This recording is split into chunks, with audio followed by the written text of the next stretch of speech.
and justice for all. Dottie, if you could read the correspondence.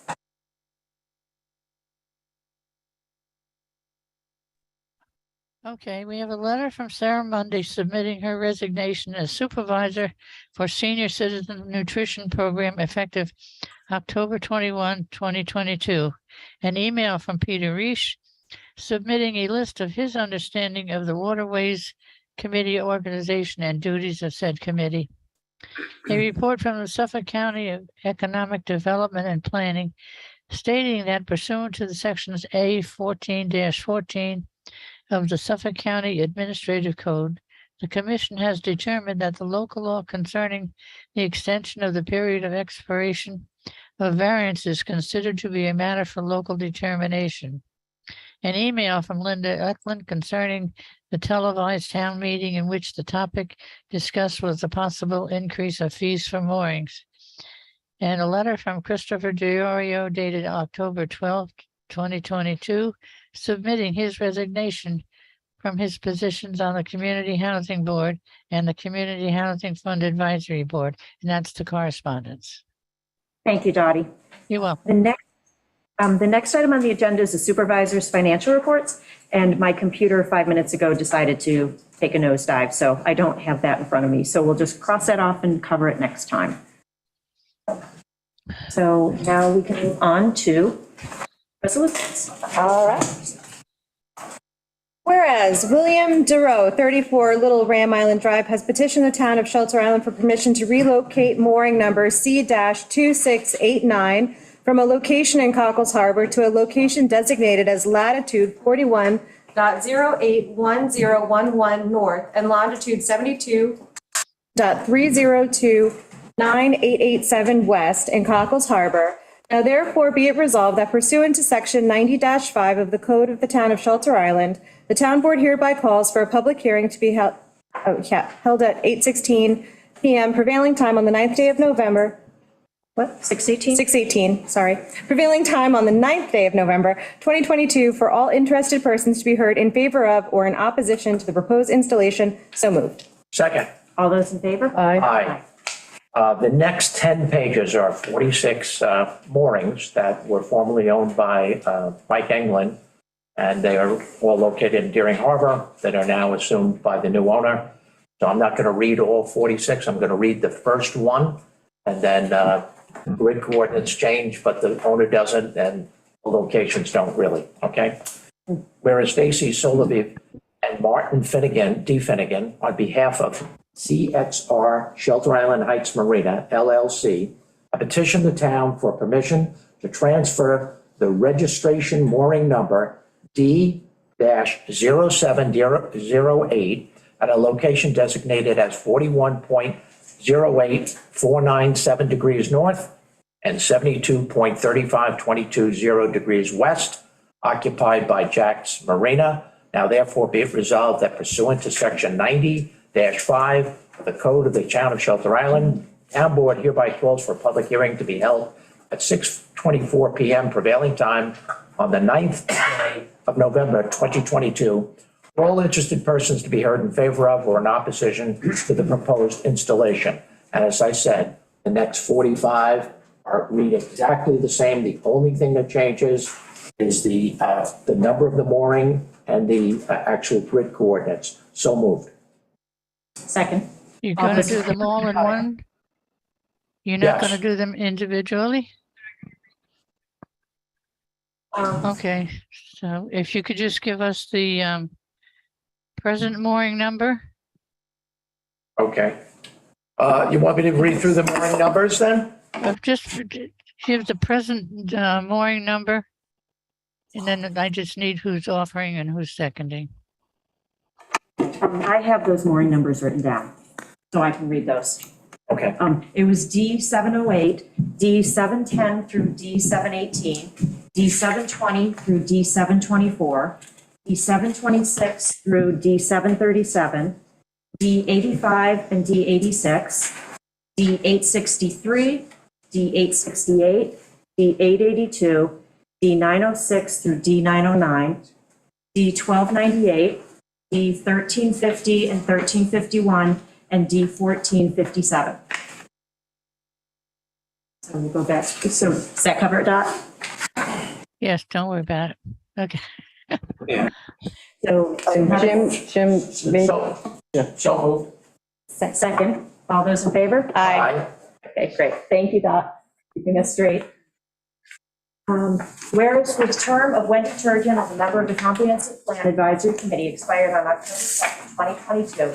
Now therefore be it resolved that Wendy Turgeon is hereby reappointed to serve as a member of the Comprehensive Plan Advisory Committee, CPAC, for a term to expire on October 2nd, 2024. So moved. second. All those in favor? Aye. Whereas the term of Petra Smith as a member of the Comprehensive Plan Advisory Committee expired on October 2, 2022. Now therefore be it resolved that Petra Smith is hereby reappointed to serve as a member of the Comprehensive Plan Advisory Committee, CPAC, for a term to expire on October 2, 2024. So moved. Second. All those in favor? Aye. Whereas the term of Joanne Robati as a member of the Comprehensive Plan Advisory Committee expired on October 2nd, 2022, now therefore be it resolved that Joanne Robati is hereby reappointed to serve as a member of the Comprehensive Plan Advisory Committee for a term to expire on October 2nd of 2024. So moved. Second. All those in favor? Aye. Whereas the term of Rebecca Mundy as a member of the Comprehensive Plan Advisory Committee expired on October 2nd, 2022. Now therefore, be it resolved that Rebecca Mundy is hereby reappointed to serve as a member of the Comprehensive Plan Advisory Committee for a term to expire on October 2nd, 2024. So moved. Second, all those in favor? Aye. Aye. Whereas the term of John Kerr as a member of the Comprehensive Plan Advisory Committee expired on October 2nd, 2022, now therefore be it resolved that John Kerr is hereby reappointed to serve as a member of the Comprehensive Plan Advisory Committee for a term to expire on October 2nd, 2024. So moved. Second. All those in favor? Aye. Whereas the term of Lily Hoffman as a member of the Comprehensive Plan Advisory Committee expired on October 2, 2022. Now therefore be it resolved that Lily Hoffman is hereby reappointed to serve as a member of the Comprehensive Plan Advisory Committee, term to expire on October 2, 2024. So moved. Second. All those in favor? Aye. Whereas the term of Benjamin Diet as a member of the Comprehensive Plan Advisory Committee expired on October 2, 2022, now therefore be it resolved that Benjamin Diet is hereby reappointed to serve as a member of the Comprehensive Plan Advisory Committee for a term to expire on October 2nd, 2024. So moved. Second. All those in favor? Aye. Whereas the term of Sean Clark as a member of the Comprehensive Advisory Committee expired on October 2nd, 2022, and now therefore be it resolved that Sean Clark is hereby reappointed to serve as a member of the Comprehensive Plan Advisory Committee for a term to expire on October 2nd, 2024. So moved. Second, all those in favor? Aye. Whereas the term of Jay Carr Jr., excuse me, as a member of the Comprehensive Plan Advisory Committee expired on October 2nd, 2022. Now therefore be it resolved that Jay Carr Jr. is hereby reappointed to serve as a member of the Comprehensive Plan Advisory Committee for a term to expire on October 2nd, 2024. So moved. Second. All those in favor? Aye. Whereas the term of Peter Beardsley as a member of the Comprehensive Plan Advisory Committee expired October 2, 2022. Now therefore be it resolved that Peter Beardsley is hereby reappointed to serve as a member of the Comprehensive Plan Advisory Committee for a term to expire October 2, 2024. So moved. Second. All those in favor? Aye. Whereas the term of Peter Larson as a member of the Conservation Advisory Council expired on September 20th, 2022, now therefore be it resolved that Peter Larson is hereby reappointed to serve as a member of the Conservation Advisory Council for a term to expire on September 20th, 2024. So moved. Second. All those in favor? Aye. Whereas a vacancy exists on the planning board, and whereas the town board is advertised for and interviewed applications, now therefore be it resolved that Matthew Fox is hereby appointed to serve as a member of the planning board for a term to expire on December 31st, 2023. So moved. Second, all those in favor? Aye. Be it resolved that William McCoy is hereby appointed to serve as assessor as of October 1st, 2022 for a 6-year term. So moved. Second. Discussion? Stephen, I just wanted to have you explain, what this means with respect to we have Sure. elected assessors and how that all interplays. Sure. So we had 3 elected assessors pursuant to the code that we repealed on April 29th, 2022, and we switched from elected assessors to a sole appointed assessor. So the elected assessors, their terms are going to expire by operation of law on December 31st, 2022. And there will be only a sole appointed assessor. Mr. McCoy is in essence being appointed to fill the seat of the third assessor till December 31st, upon which those two positions will be expired and extinguished. So he'll morph from an appointed assessor to the sole appointed assessor upon extinguishment of the elected assessors. And it's my understanding that they're going to be working still They'll be within. appointed. Yes, they will Yeah. be appointed. Their titles will just change Yeah, slightly. something we have to do. So they're not going anywhere, they're just No. changing. Right, yes. I just wanted to make that clear because we were a little confused, so I want to make sure the public was. So, Let me just say the town values their service. We're glad they're yes, staying. yes, exactly. So all in favor? Aye. Oh, sorry. Be it resolved effective retroactively to October 12th, 2022, Christopher Diorio is hereby removed from both the Community Housing Board and the Community Housing Fund Advisory Board. So moved. Second. All those in favor? Aye. Be it resolved that Elizabeth Hanley is hereby appointed to the chairperson of the Community Housing Board for a term to expire on February 9th, 2023. So moved. Second. All those in favor? Aye. Whereas the town board approved a permit for the Shelter Island 5K Breast Health Committee on October 15th, 2022.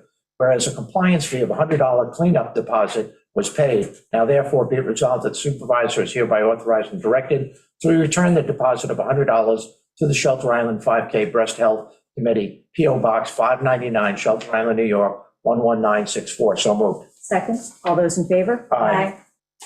Be it resolved that the supervisor is hereby authorized and directed to expend the sum of $655.90 from the 2022 A 1110.484 Justice Court Office and Miscellaneous Account to Car Business Systems, P.O. Box 936715, Atlanta, Georgia 31193, for the annual maintenance contract for the period of February 28th, 2022 to February 27th for the copy machine in Justice Court. So moved.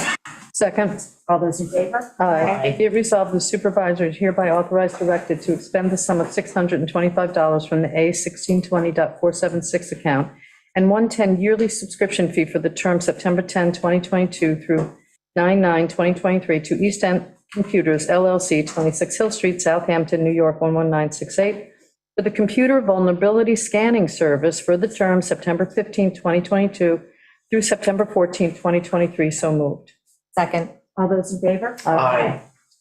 Be it resolved that the supervisor is hereby authorized and directed to execute the 2022 memorandum of agreement between the Town of Shelter Island and Cornell Cooperative Extension of Suffolk County, that in consideration of the payment of the Town of Shelter Island of the sum of $10,000, Cornell Cooperative Extension of Suffolk County agrees to operate a shellfish hatchery and nursery at its Cedar Beach Southold Marine Environmental Learning Center to produce shellfish for restocking town waters for the 2022 season.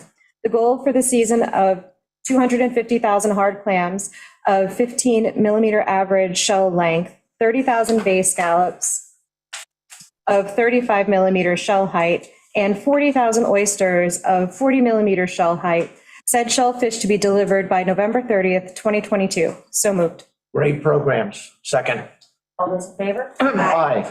Be resolved that the supervisor is hereby authorized and directed to expend the sum of $2,720 from the 2022 A 1330.476 tax receiver computer software to Edmunds GovTech at 301 Tilton Road, Northfield, New Jersey, 08125, for the annual tax collection maintenance computer software for the period of December 1st, 2022 through November 30th, 2023. So moved. Second, all those in favor? Aye.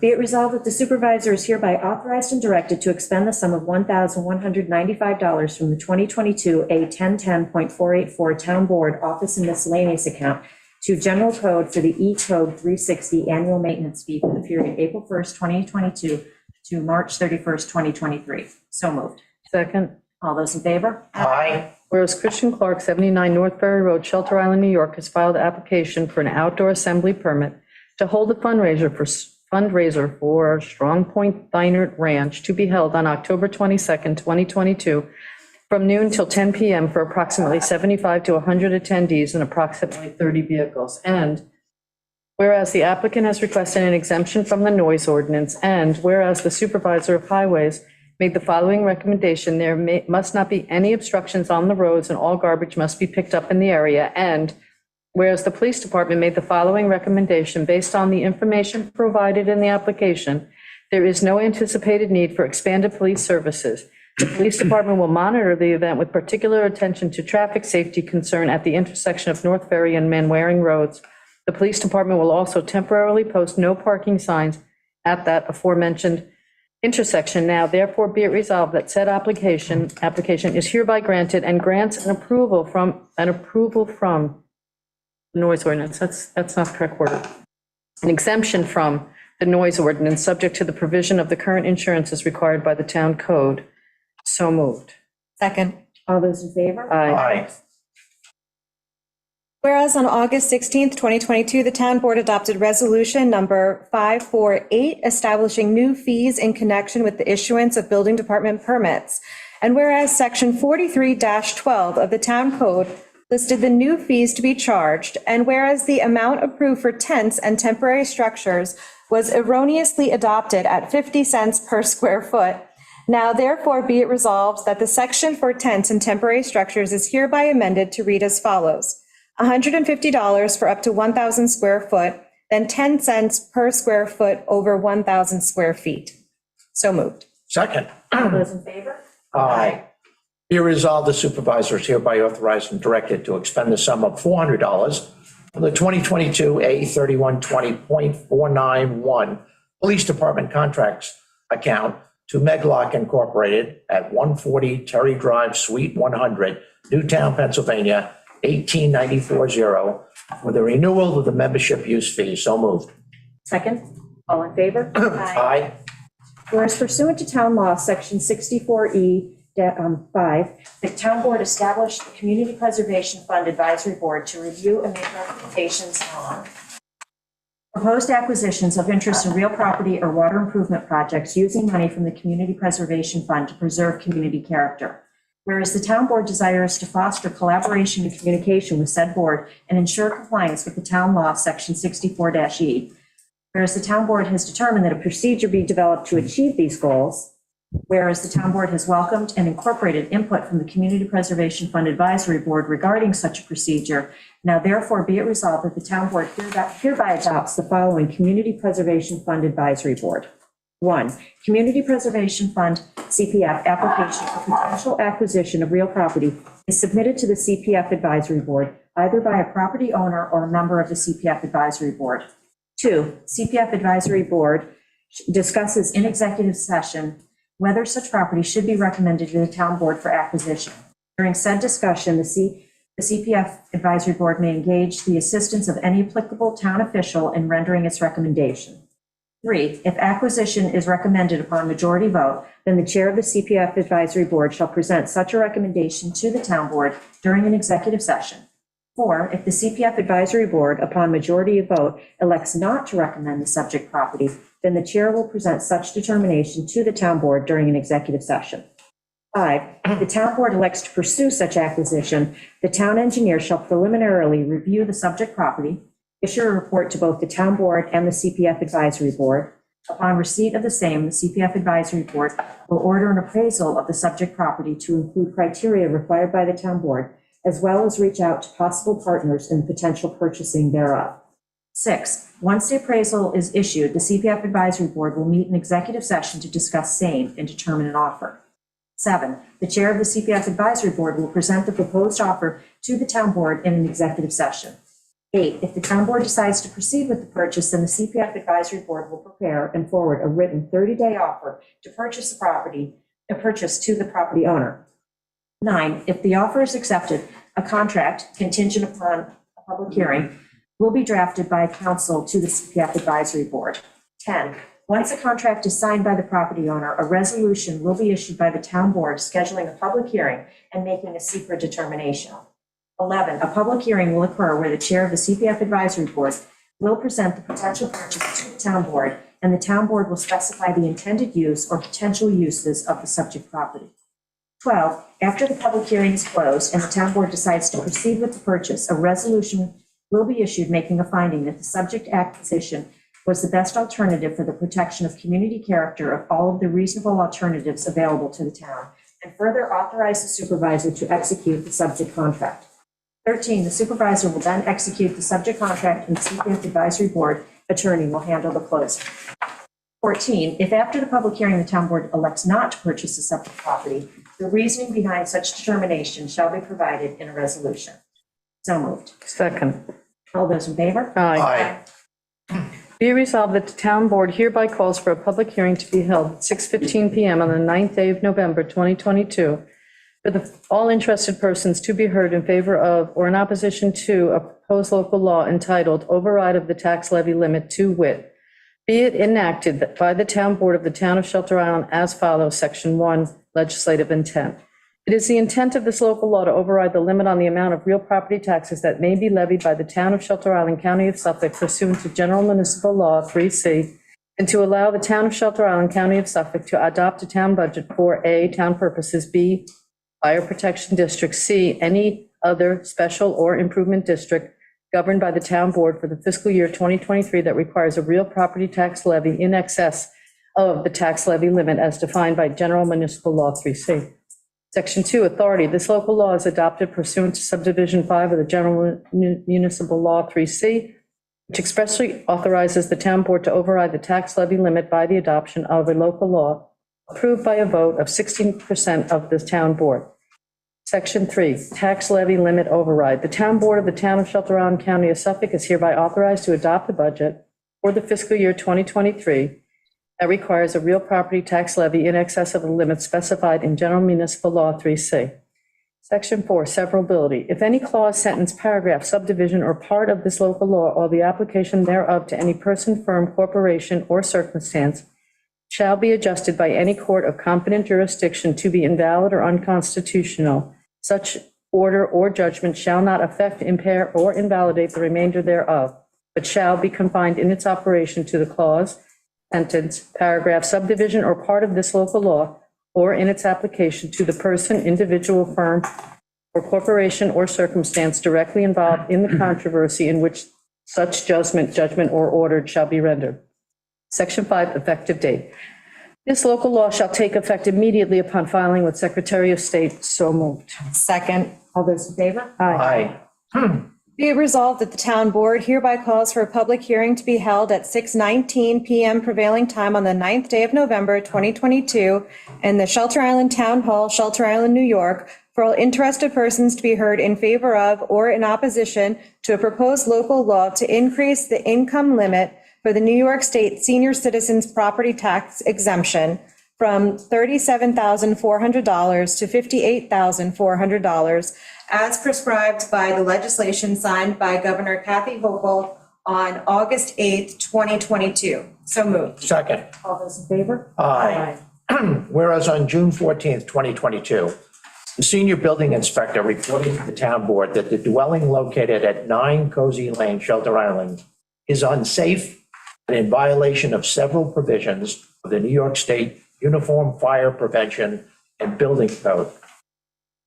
And whereas the subject dwelling has been in a similar condition since at least 2018, and the owner has failed to remedy the situation after the previous notice was given. And whereas pursuant to a review of the town assessment records, the subject property is owned by William Conroy of 36 Hillside Avenue, South Portland, Maine, 04106. And whereas pursuant to section 45-4A of the town code of the town board directed the senior building inspector to ensure that the notice is served on William Conroy, notifying him of the unsafe conditions that exist at 9 Cozy Lane, Shelter Island, along with an order to remediate said conditions within 30 days of service, or a hearing will be conducted to determine whether the town board will take measures to cure the unsafe conditions and charge the cost thereof to Mr. Conroy. And whereas the senior building inspector served said notice pursuant to section 45-4B of the town code by mailing same via certified mail to Mr. Conroy's last known address on July 7th, 2022, and posted the subject dwelling with the same site. And whereas a certified letter containing the notice was refused to be collected on July 11th, 2022, and now therefore be it resolved that the town board hereby calls for public hearing pursuant to 45-4C5 of the town code for Wednesday, November 9th, 2022, at 6:23 PM to determine whether the subject dwelling is unsafe or dangerous to the public, and if so, whether to repair, secure, or demolish the same. So moved. Second, all those in favor? Aye. Be it resolved that the supervisor is hereby authorized to credit the sum of $750 to Sherman Engineering and Consulting, PA, 14 Nelmar Avenue, St. Augustine, Florida, 32084, for an overpayment of application fee. So, Second, all those in favor? Aye. be it resolved, supervisor is hereby authorized and directed to credit the reimbursement check from PERMA in the amount of $819.85 to the A 1490.101 Public Works account. So moved. Second. All those in favor? Aye. Whereas the town of Shelter Island has received a donation check in the amount of $7,500 from the Fresh Pond Neighbors Association to be used toward the Fresh Pond remediation feasibility study, and whereas said donation was unknown at budget time, now therefore be it resolved that the following 2022 budget revisions are hereby approved. $7,500 increase to the 2022 A2705P Fresh Pond Donations Revenue Account to be funded by the above donation, and $7,500 increase to the 2022 A1440497 Engineering Professional Services Expense Account. So moved. Second. All those in favor? Aye. Amber, you want me to read all of them? They're not many, but No, you sure? up to you. All right. Be resolved that the following transfer of funds are hereby approved. There's 1, 2, 3, 4, 5, 6, 7, 8, 9, 10, 11, 12, 13. There's probably about 18 of them, if not more. They're all available in the town clerk's office. They're just transferring funds from one fund to another. So hopefully, so moved. Second, all those in favor? Aye. Good move, Jim. Be it resolved that 2022 general claims numbered 1535 through 1677 in the amount of $176,877.69. 2022 highway claims 176 through 199 in the amount of $65,935.39. 2022 community preservation claim number 12 through 15 in the amount of $23,050.64 are hereby approved for payment as audited, and the supervisor and/or town board members is hereby authorized and directed to sign the approval for payment of same. So moved. Second, All those in favor? Aye. Okay, that's the end of resolutions, so we can now open up public hearings. The first one is Cumming and Svenby Wetlands at 10 Thompson Road. Audie? Okay, on the application of William Cummings and Bernd Heiberg Venby, 10 Thompson Road, for a wetlands permit to reconstruct the existing retaining walls, a walking path with stairs, and a dock facility. Reports from CAC and Planning Board. Okay, from the CAC, we met last night on this application and 3 others. The findings were, the CAC approved this application with the following recommendations, and there are 3 of them. Vegetation plan was way too small to read, and they needed to provide a larger, more legible copy, which was done today, which has been forwarded and done. Number 2, the site plan was also too small, and the applicant needs to provide, you don't have it, Don? no, she just asked Amber. Oh, all right, okay. Site plan also was too small, and the application needs to provide a full-scale drawing. That was done, and I have a copy of it here. And the third recommendation was hay bales and silt fencing needed to be shown along the perimeter of the property in the construction area, which was also added to that as well. Note, the new plantings at the edge of the disturbed area are reflected. The pool dimensions actually, which were not put on the original thing, was 27 feet long by 40 feet wide by 8 feet deep with pool cover. So that was indicated on that. So as far as that was concerned, the concerns that we had last night. And thank you to Mr. Sean Leonard, who was who was on the call last night with the owners were present right here in the room. But Sean was able to take care of this and get this. He's the architect, and get this submitted to the town clerk's office as of this morning. So thank you very much, Sean. So for the planning board, do you have that, Meg, or I have it? If you have it, that's Okay. better, because I can't. What the planning board had to say was, for recommendations and conclusions, for such a steep slope, we hope that stringent steps are taken to control runoff in the construction process, which must include properly towed in-wire-backed silt fencing. Please note, Shelter Island tries to limit the use of straw bales to prevent contaminants in straw bales when entering wetlands and to simplify the disposal process. The applicant is installing dry wells for the collection and recharge of roof stormwater. The construction of the new stone terrace is not detailed. Even if it were to be set over sand, we would recommend perimeter drains piped to dry wells to keep stormwater from flowing down the slope to the bay. The proposed swimming pool is detailed with its required dedicated dry well. It appears to abut the house's foundation to the north and west. No dimensions or details about the pool have been submitted. We recommend that an automatic cover and cartridge filter also be fitted. The location of the pool fence, including gates, should be shown on the plan. 3 landing decks and 3 flights of stairs that lead to the approved catwalk are proposed and are part of this application. Currently, there are a few stone and wood steps set in a dirt pathway. The new staircase will improve safety and limit slope erosion. We recommend the decks and treads to have a 1/4 inch gap between the decking for water drainage, and that a minimum of posts be used in the staircase's construction to minimize ground disturbance. Any footing should be dug in and backfilled on the same day. As mentioned, the property is steeply sloped. There is no bulkhead at the water line. We recommend a non-turf buffer landward of elevation 5 and extending up the slope to a minimum of 15 feet. Non-turf planting should be selected from the CAC's list. The town board may wish to request a site plan be updated with this information. With these considerations, the planning board recommends approval of this application. And now we can open the hearing. Is there someone presenting on this today? I have the honor. Okay, and if you come up to the podium and state your name, please. William Cummings. And I believe the architect, Sean Leonard, he's on Zoom, yeah. Yes, yes. Yeah. Mr. Leonard, would you like to give us the highlights?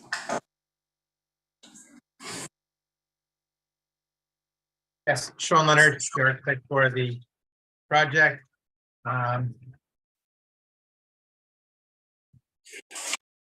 As you can see, submitted, we are looking to, we're going to be renovating the existing house here and adding a swimming pool to the backside of it with the pool terrace. And then along with that, we have existing retaining walls that are currently in poor condition that need to get rebuilt. And so we'll be rebuilding those retaining walls and creating, as you mentioned there, a new walk that'll bring us down to to a new boat dock at the basin. The areas where the retaining walls are being done and any of this disturbance along the hill will be revegetated, and that was what was discussed with the CAC in those areas. The rest of the slope, we're looking to not disturb and to leave the natural vegetation that is currently in place there. Okay. Do you have anyone from the public well, first, does the town board have any questions? Anyone from the public who'd like to comment on this? I got a question. Okay, if you'd come up to the podium, please. That way you can be heard in Zoom land and on YouTube. John, this is a WMAC question. I don't recall getting a dock application for this. They haven't filed it yet, maybe? No, they haven't filed a dock application. No, I don't think we've had one. No. No. Have you filed a dock application? With the DEC, we filed that. Right. Yeah, but not here. So you Hasn't gotten to the town before yet. you file with the town? Yeah. We've gotten DEC approval. Oh, okay. No, you don't think we've gotten one, an application? Okay. Maybe we didn't know we needed to get that. Yeah. Sean, do you know You anything? don't need it for the house. No, well, no, but you would definitely, It will, yes. Okay, then you need to do the application. Oh, Christina, we don't have one, right? No, okay, that's confirmed. yeah, you would have to adjourn this because you're not gonna wanna approve a walkway to nowhere. Oh, So they would have to first have a dock approved before we approve the walkway. Daniel Hall. Yes. My name is Dan Hall. I'm from Land Use Ecological Services. I am the consultant for the owner. We obtained the wetlands permit for the dock. The DEC, Army Corps of Engineers, Department of State, and we did submit a wetlands application that included the dock. Yeah. No, but did you apply for a dock? Did you submit a dock application? That's outside the purview of our committee. You did receive something on October 11th. It was in my folder. Doc plans prepared for meetings. But that's not an application for a dock. Yeah. Dottie, did you receive a dock application? No, Okay, Thank you. so the again, dock this, does not need a wetlands application. no, we're not, no, just a dock application. Right. Yeah, so I would recommend that this be adjourned until they go through that process. Does that mean we don't get approval to do the house, we have to wait for the dock, or could that be done later? Why can't the path? It's because it's all built in, like, the purpose of it is for the dock. Okay. That's what they said. Gotta wait for, Town attorney's advice, so get that in as soon as possible. So then I will have to come back before this board. the chairman of the committee is right here, so they meet, John, what's the next meeting? November 7th? November 7th. That doesn't mean we have room on the agenda. Yeah, okay, all right.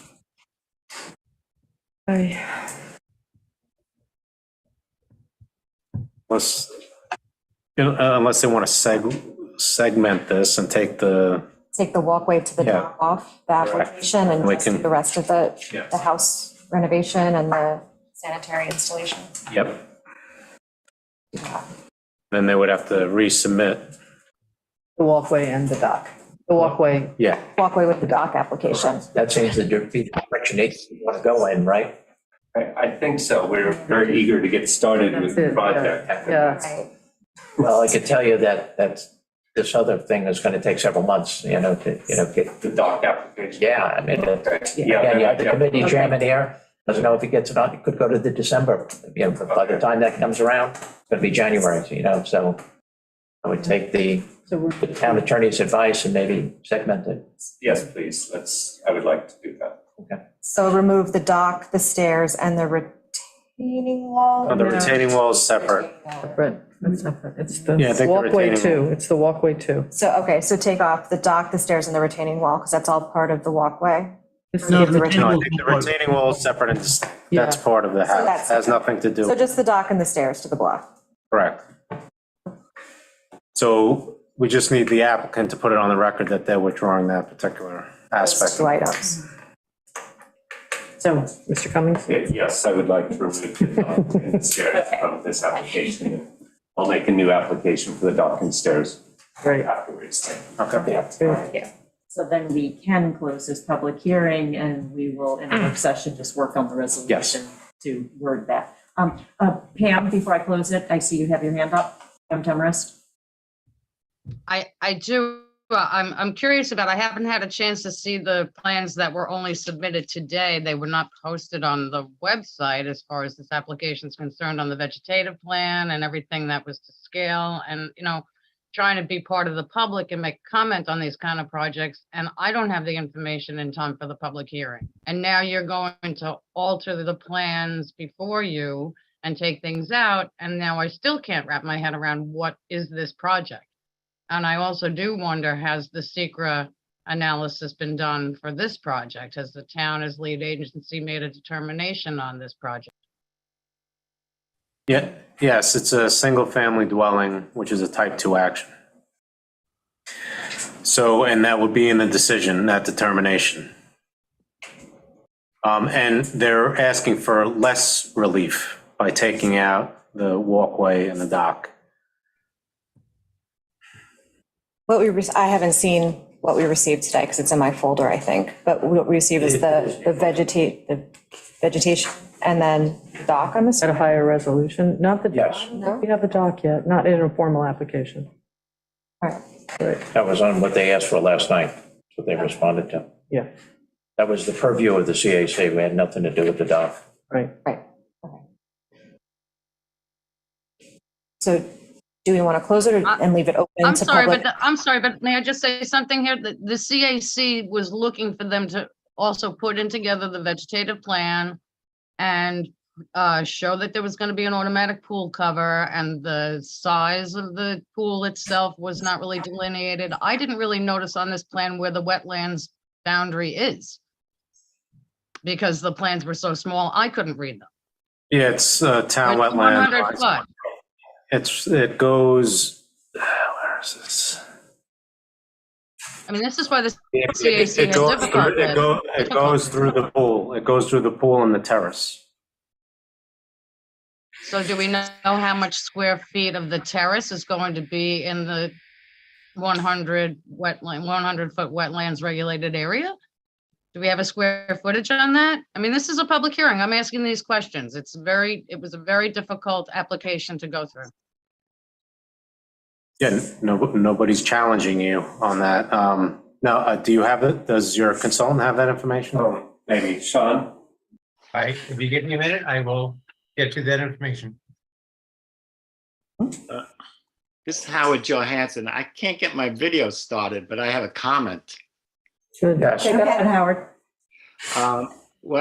Now she started, okay. My comment is, if you separating these projects, the wetlands application is being altered because wetlands application took care of the silt fencing and the boom that's being put in to prevent the runoff at the bottom of the hill. And are you suggesting that the client now separate that completely from the dock application, or shall it be continued with the dock application? So any mitigating measures will be made conditions For the construction. for the construction. Yes. Yeah. Well, my question is, are we going to get another submission for the wetlands application? Yes, there'll be a separate and distinct one for the dock and the walkway. Okay.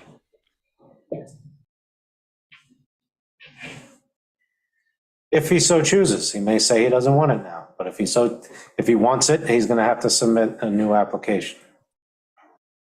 Okay. All right. We took that plan as being the wetlands application, which included putting silt fencing up the perimeter of the property to stop runoff, and with the vegetation plan at the bottom of the hill was all part of the wetlands. And I don't know if the dock application is going to change that layout at all. It's just something that should be considered. If it does change it, I think the town would want another wetlands application.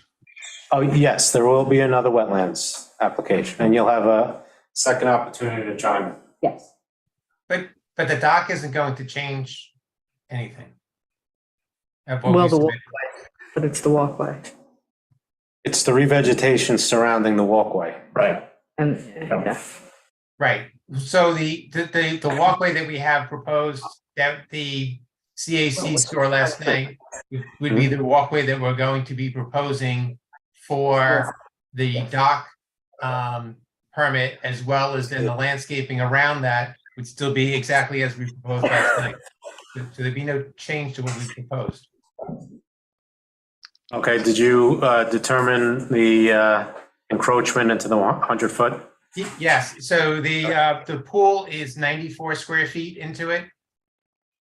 And the patio area is 793 square feet. 793 square feet. Into the 100 We foot. haven't seen the plan that we can read, really. I mean, we brought up that it should have a linear scale on it, first of all, not just a written scale. I think for the wetlands, we should review that revised enlarged plan. Okay.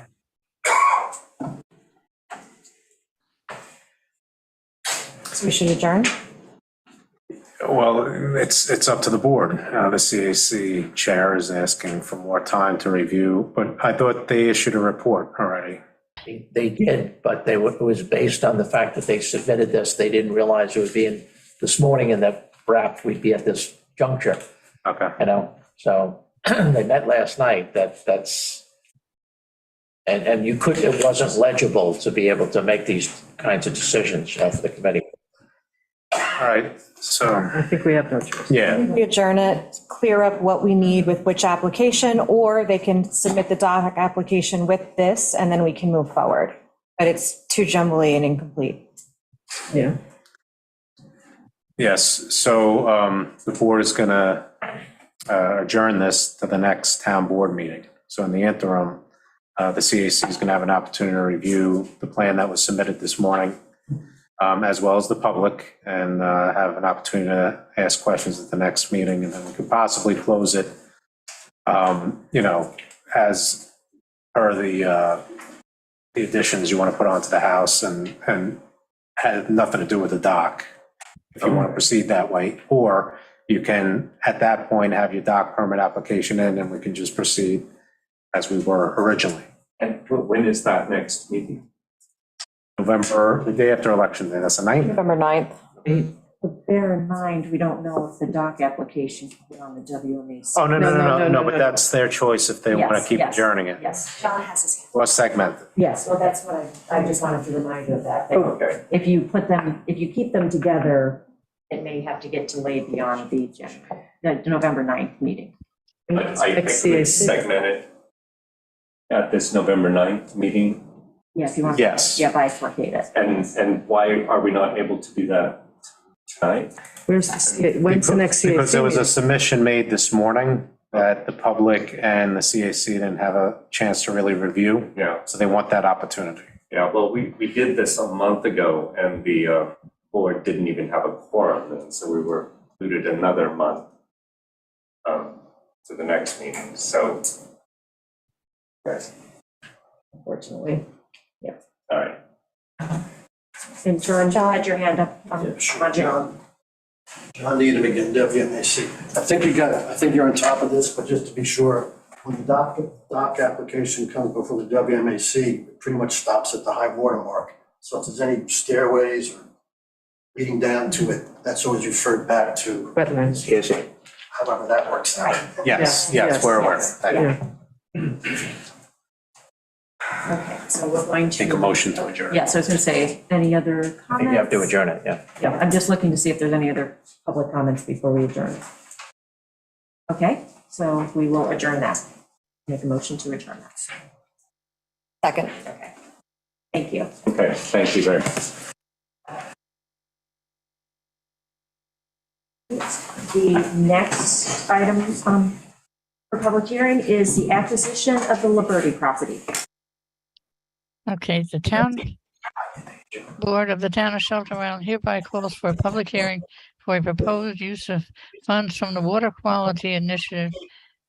Wait a minute. I skipped one, sorry. Okay. Yes, thank you.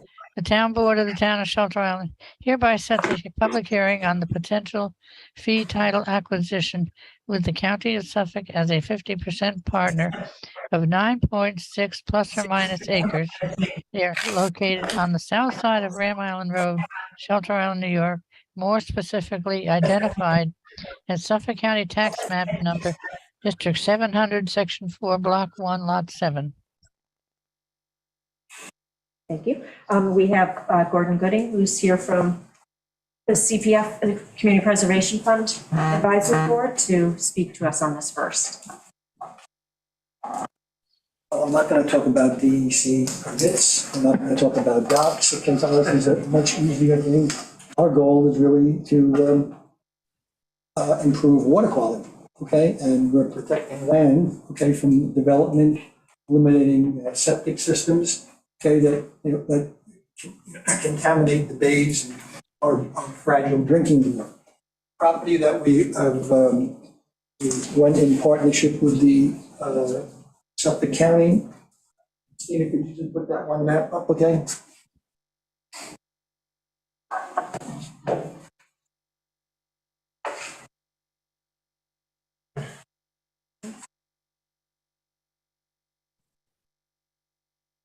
Anyhow, while she's doing that, I guess I'm really looking around the room at all the properties that we have saved and have protected. And our town board and the town should be very happy about all the properties that we've been able to preserve, okay? This property happens to be at Ram Island. Can you increase that picture a little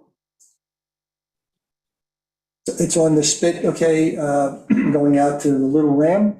Okay, it's I call it 9.7 acres, very fragile area. Property has been, we're purchasing the property as a partnership with Suffolk County. CPF cost is $500,000, and really what we're doing is there is a building envelope on that spot that has been, plans have been submitted to the various building departments. So what we're trying to do is protect that fragile area. That property happens to be adjacent to many of our other CPF properties. Maybe the next slide you could show.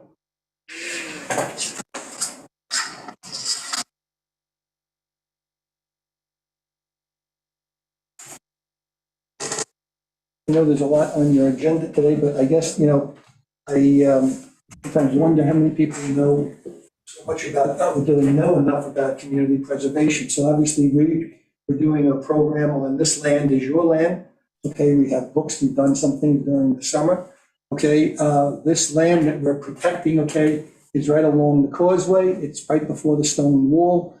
Okay, it has been flooded at given time. Okay, but what we're doing, okay, when people want to build, okay, as I can see, listening to some of the applications here, you can almost build anything. Okay, so this property will be protected. Okay, and I think it's a good acquisition.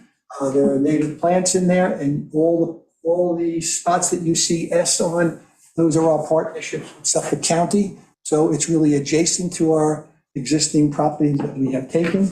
And I guess what I just wanted to say, you know, when we buy property, we have a criteria in terms of why we buy property, okay? And just to give you a couple of items at here, we have a point system, just like Suffolk County has, okay? And when we look at this property, it has to meet a criteria, okay, a maximum 115 points. So this particular piece of property came in at 90, okay? We're not looking to build structures on it. It's going to be left in its entire natural state, okay? And it'll be somewhat close to where I think you're doing the seeding of the scallops, as I recall. Okay, so it's a wonderful piece, okay? And but we have a whole methodology in terms of how we buy it and why we buy it, okay? Sometimes we're not concerned about the drinking water. We're sometimes just looking for recharge, okay, and elimination of nitrates in the water, and particularly in Cockles Harbor, which is a perfect harbor. There's still eelgrass in there. I know the harbor very well. So this goes a long way of protecting a harbor, okay? I think I don't have much more to say about it other than it's a good acquisition, and I thank the board for, going along with this, okay? And again, our job is basically kind of interesting because we're looking at water quality. That's what we're looking at. We're looking at how we buy property for vistas. On the other side, we're looking at eliminating septic systems. And that's a big deal here on the island, okay? And I have nothing else more to add here unless anybody from the public has any questions to ask. Not a question, but I wanted to. Peter, could you come up just so people can hear you on? Peter Vilby, I was on the Community Preservation Board prior to Gordon's tenure and also chairman. And we tried for years to get these folks to come to the table and get the deal done. And on behalf of all the people who love that iconic view and all the animals that are bred and fed and live on that piece of property, we all thank you, Gordon, and your committee and the town for recognizing that even though this thing gets flooded once in a while, as Gordon said, there are oil platforms in the North Sea. And if someone wanted to put a house there, they could. And the one house that's on that whole strip was kind of a mistake when it happened. So thank you, Gordon. Thank you.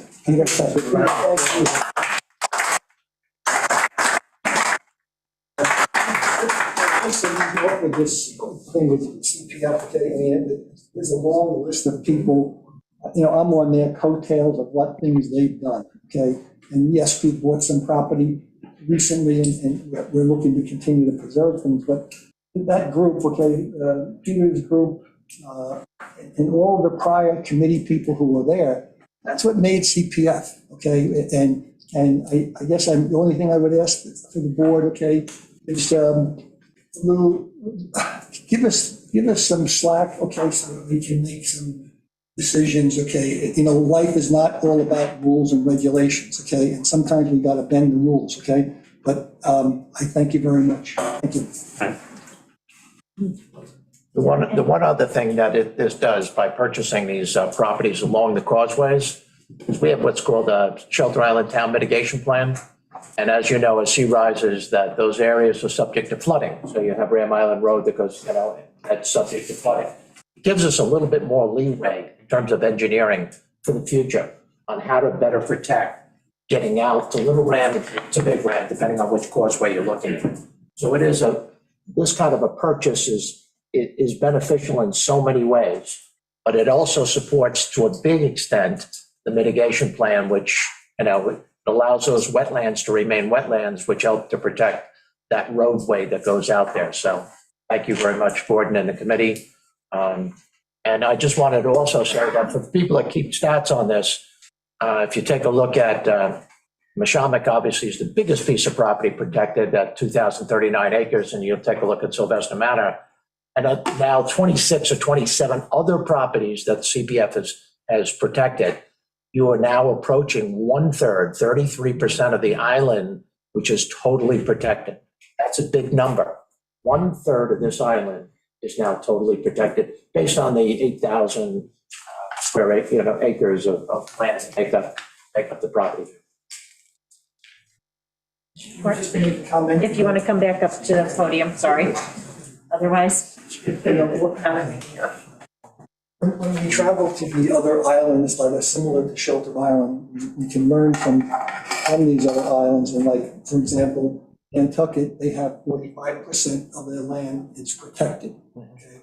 And this is a good thing, and because it really helps to slow down the growth and it really protects the environment. But we also, you know, one of the misconceptions everybody has is, well, it doesn't cost the taxpayers anything. Well, the buyers actually are the ones that are paying the 2% fund, but really as taxpayers, as we take property off the rolls, it's coming off the taxes. So you are paying for CPF in an indirect way because your taxes are affected because this property goes off the tax rolls. Correct. So I just want to make sure everybody understands that, and thank you very much. Thank you for the support. Thank you, Gordon. I have lost my screen again, so is there anyone on Zoom who wishes? I don't see a hand raised. Okay, all right. And as Gordon mentioned before, we did the resolution earlier about procedures. This is step number 11, so we're far along in the process on this one. The public hearing is occurring today, so. Great, thank you. The process is working. So we will close that hearing and move on to the proposed use of funds from WQI to pay the annual dues for PEP. The town board of the town of Shelter Island hereby calls for a public hearing for a proposed use of funds from the Water Quality Initiative to pay the 2022 annual dues to the Peconic Estuary Partnership. We don't have anyone to present on this, but when the I can mention something. I was just gonna explain the WQI when the CPF legislation was amended to allow for WQI use of CPF funds, the 20% of the 2%. This was a specifically enumerated proper use of WQI funds. So I just wanted to get that out there. Go ahead, Joe. So the Peconic Estuary is a large estuary, and there are 5 major towns. We're the smallest of those 5 towns. So we're assessed the least amount. So our assessment was $7,500, went up to $10,000, but Southampton and East Hampton pay in the hundreds of thousands of dollars for this effort. So we benefit by all 5 towns combining and putting a huge pot of money in for shellfish, which is really what purifies that water. So, our cut is very small compared to the other 4 East End towns, but we're happy to be part of that Peconic Estuary Partnership, and it is truly a partnership. We're only as strong as the 5 East End towns. These are kind of unified efforts that help keep our waters clean. So that's what we're supporting. Any other public comments? There appearing to be none, we'll close that public hearing and move on to the use of community development block grant funds. Okay, the Community Development Block Grant Funds announcement of public hearing. In 2023, the town of Shelter Island expects to receive approximately $13,570 in federal community development block grant funds. These funds may be used and have been previously used for a variety of projects to be selected by local officials. Eligible activities include housing rehabilitation, public services, public improvements, and facilities, administration, and planning. Thank you, Dot. The purpose of this public hearing is to, the town board has discussed at a previous work session what types of programs we'd like to apply for grant money for. In the past, we've done things over at Senior Center generator. the senior center. We've done Across the things street. at the Community center. One item that we're talking about this year and has been run past the county is using it for architecture design work for ADA compliance at Justice Hall. And that bill would be about $50,000. So instead of our usual ask of $13,500, we're going to try and up it to a $50,000 ask. But the purpose of this public hearing is to see if there are other proposed ideas from the community that we should be considering before we submit this grant application. We are actually required to have an ADA plan for the town. So to get free access into all our town buildings. Those buildings are built in 1930s, Justice Hall and Police Department.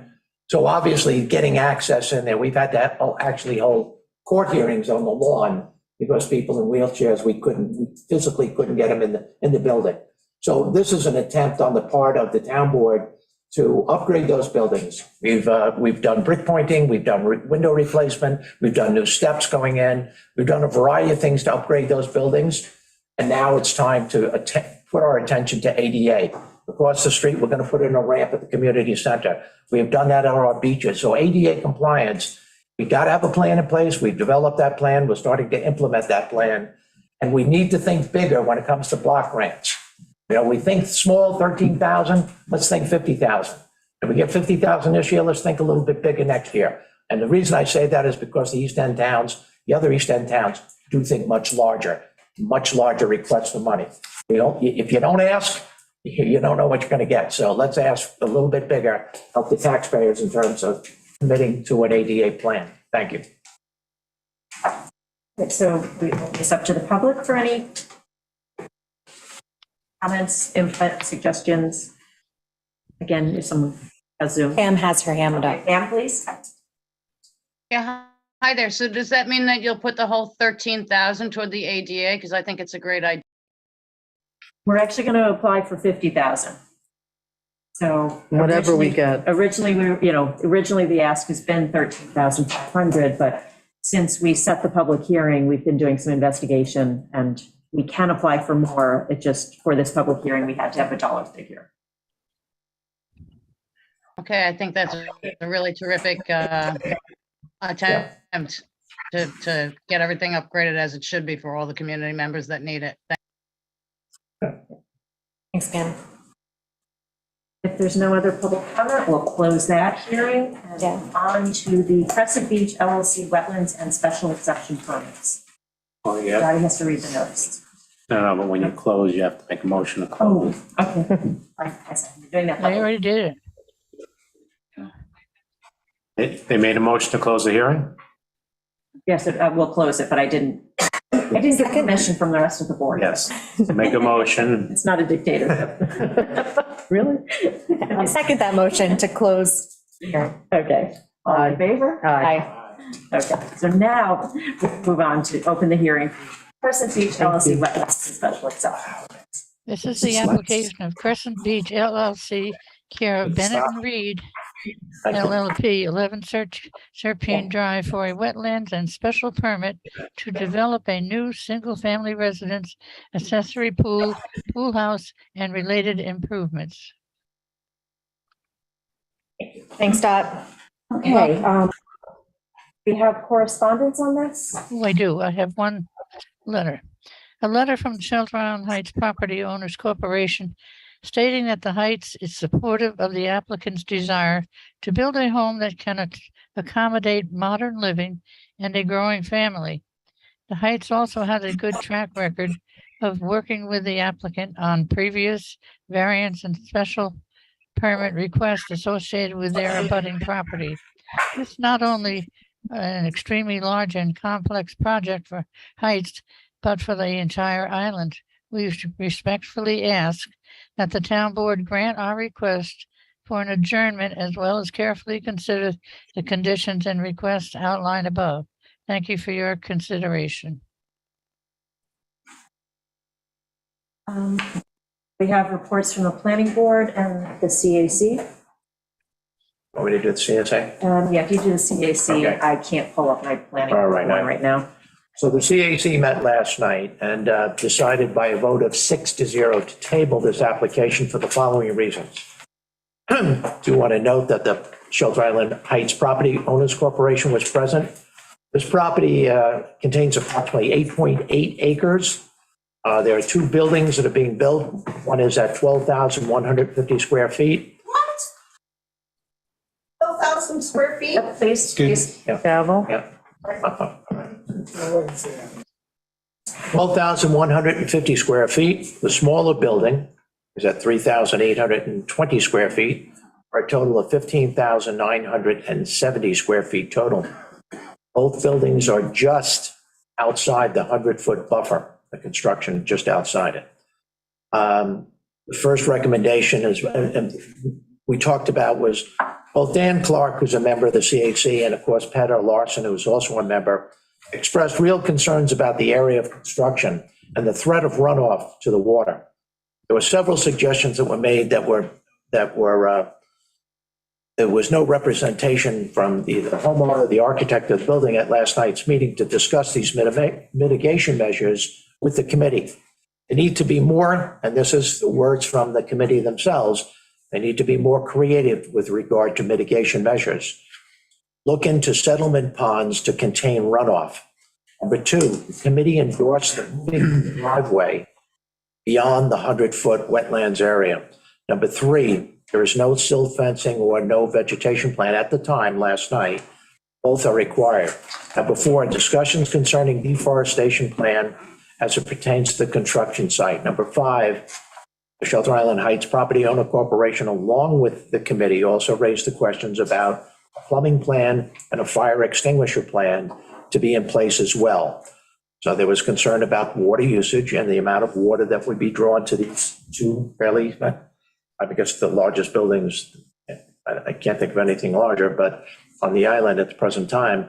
And there was real concerns about that. So I understand the desire to get more information here. I'm sure tonight, the reason why you are here tonight is to provide us with some of that information and address some of the concerns of the town board, the committee, the Heights Property Owners Corporation, and the people that are in the audience. Thank you. Meg, you have the planning? I have the planning board recommendations. So the planning board reads as follows. The wetlands intrusion by the driveway, dry wells, and retaining wall is minimal. The applicant has detailed proper erosion control measures in their SWIP. The area is to be replanted with what appears to be native materials. More information about the wall/sheet pile retaining wall is needed to understand its function and effect on the project. More detail is needed to understand how the construction, staging, and parking area is to be constructed and used. We hope that the existing large trees are to remain and that adequate erosion control measures are set up to keep materials and soil off County Road 42. We remind the applicant that clearing in the tidal wetlands regulated area would diminish the current natural look of the Shelter Island shoreline and could have long-term erosion effects and negatively affect wildlife habitats. With these considerations, the planning board recommends the approvals of the wetlands application. And John Bennett, you are here to present. They also, planning board also had a favorable report on the excess of 6,000 square foot. I just have to, oh, hold on, it's probably in my. I can give you a second to, I have a copy of it. Oh, that's good. Well, Mike's honest. no, the next time I'm going to print. I know, I have, well. I know. So. Hi. Hold on. Hi. We're still, okay, but I was just going to say, we're still reading planning board letters, so we haven't turned it over yet. Yeah, so these are the recommendations for the special permit application from the planning board. They said, well, the house is larger than the nearest residences. The over 8-acre property can easily support a house of the size. Like the ZBA, we hope that future subdivisions of this property will be limited. With these considerations, the planning board recommends the approval of the special permit application. All right, thank you. All right, so John Bennett, are you presenting for the applicant or is Irene? No. I'm presenting for the applicant as is, Irene, please. I'm presenting for the applicant as is Gary Brewer and also a representative from Hollander Design. I'm going to give some prefatory remarks. Ryan Morrison from Hollander Design will give a very quick view of some of the site issues. Gary Brewer will, Robert A. Stern will present the bulk of the presentation about the house itself. And then I will talk about some of the comments that we've had to the Shelter Island Heights Association. So we'll move it along quickly because I know you have a large meeting here about this follows this. So Crescent Beach is the owner of the vacant property. As stated, it's 8.8 acres. By the way, this is not a 15,000 square foot house. I don't know if the CAC had given me notice of the fact that this was going to be on to be discussed, I would have been there and disabused them of any concern that this is a 15,000 square foot house. It simply is not. The house itself is 11,000 plus or minus, and it's very similar to other houses that have been approved by the board. Far not the largest house. As a matter of fact, the Schoenbach house that I worked on over on where's that on Western Parkway is in excess of 13,000. There are other on. Could you quote that house again, the 11,000 what? It's 11,975. Thank you, 11,975. With the exception of a small, you're here for the wetlands permit and also, we're here for the wetlands permit and also for the house in excess of 6,000 square feet, excuse me. With respect to the wetlands permit, the request only relates to a very small portion of the development, a tiny portion. It's about 300 square feet of driveway. The DEC has given a permit for it. And there's some associated retaining walls and drainage. All proposed structures, other proposed structures are well within the wetland setbacks. Again, if I had been able to be with the CAC, I would have been able to demonstrate that we have a very extensive silt fencing control, erosion control methodology and construction methodology, a lot of these issues are worked out in the zoning board of appeals because we knew you would ask the same sort of questions. So that's something the board should be aware of. There was a DEC permit. There is a DEC permit, an active DEC permit issued in connection with all the proposed development. In addition, some of the wetlands that are regulated are located on the south side of Shore Road from the project. I'm going to ask Ryan from Ed Hollander's office to just give a brief overview of the site conditions and some landscaping issues. And Gary Brewer from Robert A. Stern, architect, who's on Zoom with us, is going to present, and I'm going to present some items primarily further illustrating the attempts we've made to very, very favorably attempts in line with prior similar accepted mitigations from this board on this application. So Ryan, if you could briefly go through your presentation, and then Mr. Brewer is going to present what you have in front of you. You will see Mr. Brewer putting on the screen, but I wanted you to have it, hard copies of it, so that you could Ryan? Hi, I'm Ryan Morrison from Hollander Design Landscape Architects. Do we have the presentation on the screen for everybody to see? Yeah. Yes, could I share my screen and we could see the presentation on the screen?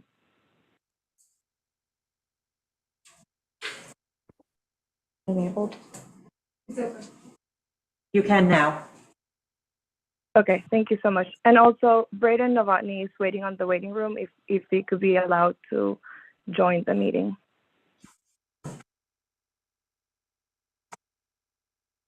Christina, did you get everything? Being taken care of. Okay. Thanks. So I'll just give a quick overview of the site. I don't want to take up too much time. If you want to go to the slide with the site plan, overall site plan. This is the survey. Why don't we go to the illustrative? So we've located the house and on the hillside, and it is just outside of the wetland setback, but by placing it down close to the water, we're really aiming to preserve as much of the natural woodlands and the native vegetation as possible. And it's really what lends this property its unique charm and character. We really do want to preserve as much of that as we can. All of the proposed new plantings will be native or adapted with a proven growing history on Shelter Island. We are not proposing to use any irrigation beyond the establishment period, and that will be supplied by a cistern filled with water from off island. Our office, Hollander Design, we have a long established reputation for designing healthy and sustainable landscapes. And we really hope that through the removal of non-native invasive species within the wetland buffer and the restoration of woodlands, this landscape really can be one that is ultimately beneficial to the island and its ecology. And Irene, if you want to.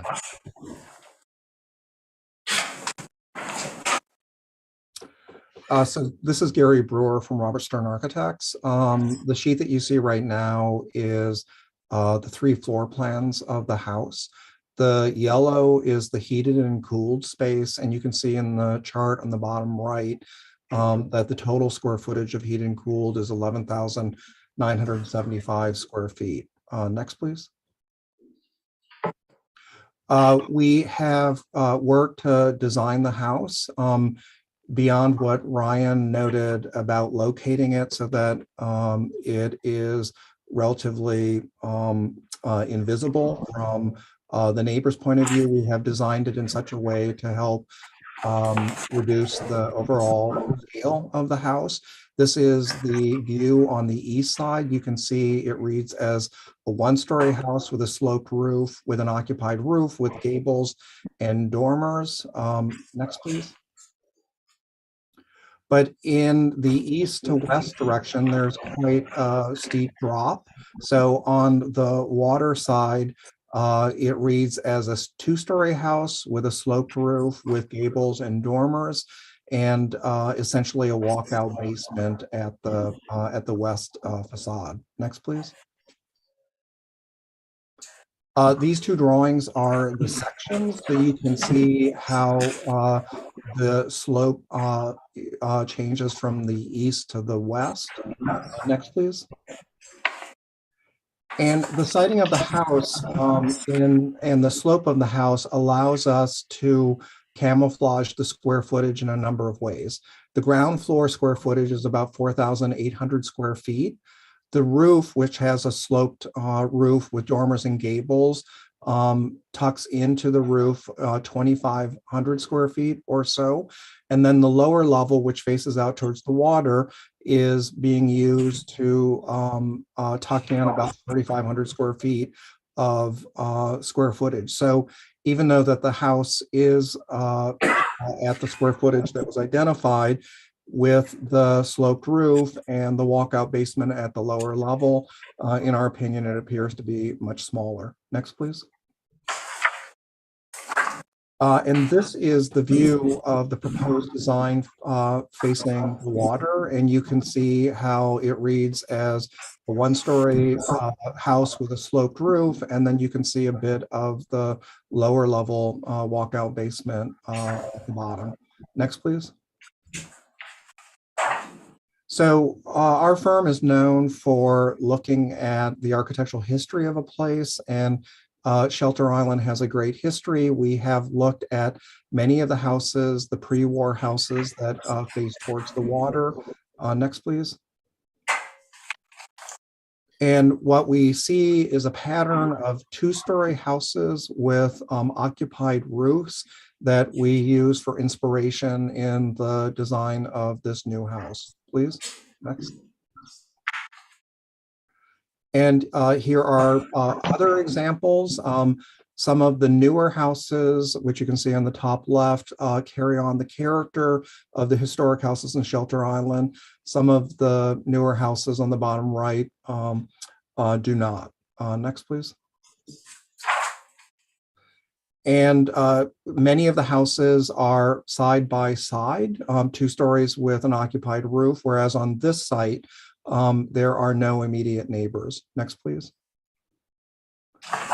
So in comparison, on the bottom right is the proposed rendered view from the water next to some of the historic examples. And we have worked hard with the design of this house so that it has a character from the water where it is really the only visible view, that it carries on the tradition of the pre-war buildings of Shelter Island. Next, please. Next, please. So on the east side of the site, this diagram shows how far away the houses are. Our clients' other houses within the 400-foot circle, but the other dots represent the houses that are immediately to the east. So they are quite far away in the 401,000-foot range. Next, please. And here are some of the views from those houses towards the site, with the heavily treed site along with the slope of the site. On the east side, this house will be invisible to the neighbors. Next, please. And here are examples of the views from the neighbors' houses in the winter, and you can see that because of the slope and the trees, the proposed new house is concealed. Next, please. And then again, this is the one visible view, which is from the water, which we had taken you through before. At this point, I'm going to hand it over to Braden Novotny from our office. Hi, I'm Braden Novotny from Robert Stern's office. If you could go next, or Irene. So I just I'm covering a couple of slides that talk about the density of the site as well as the water usage. So could you go next? So looking at the site, we have the proposed house and the site plan divided into 4 as of right developable parcels with a lot yield and a lot area of 38,413 square feet. But just let me interrupt you for 1 second. I want everyone to know that these are not, we haven't filed a subdivision plan.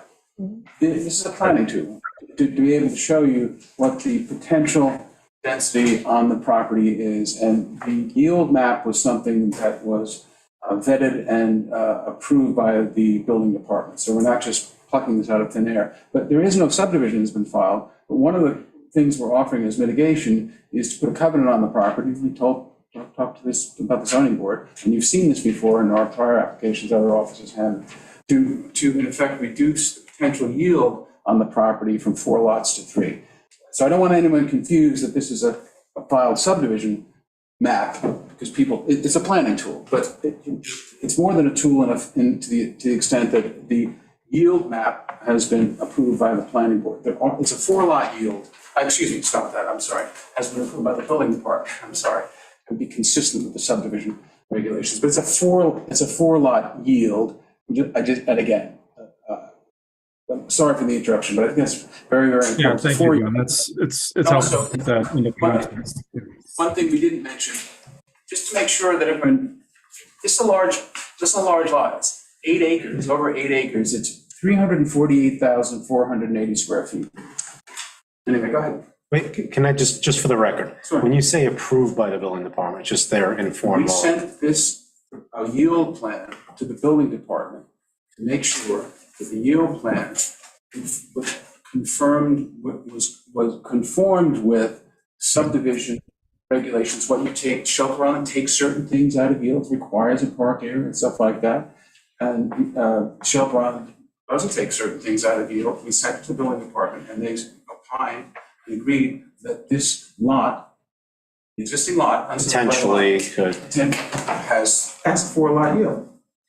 Right. Because I didn't want to come before this board without.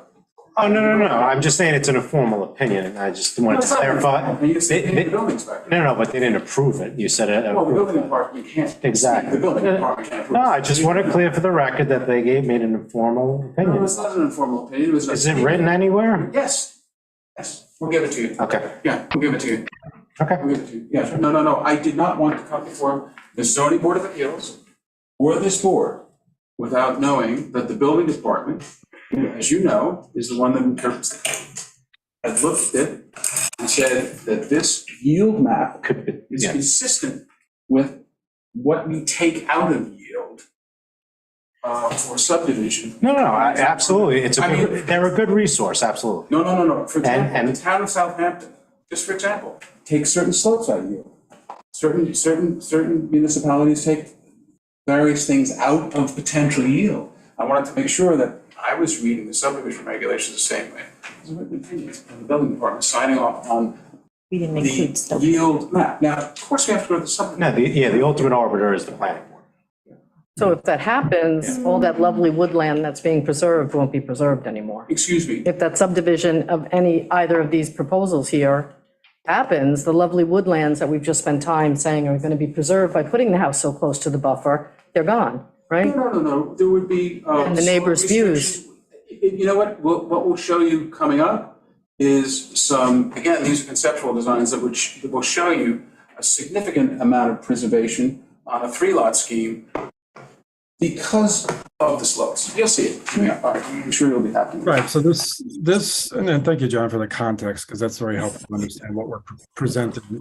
This is a 4-lot yield, which is so we're looking at what the maximum yield would be with all of the requirements for an as-of-right developable lot.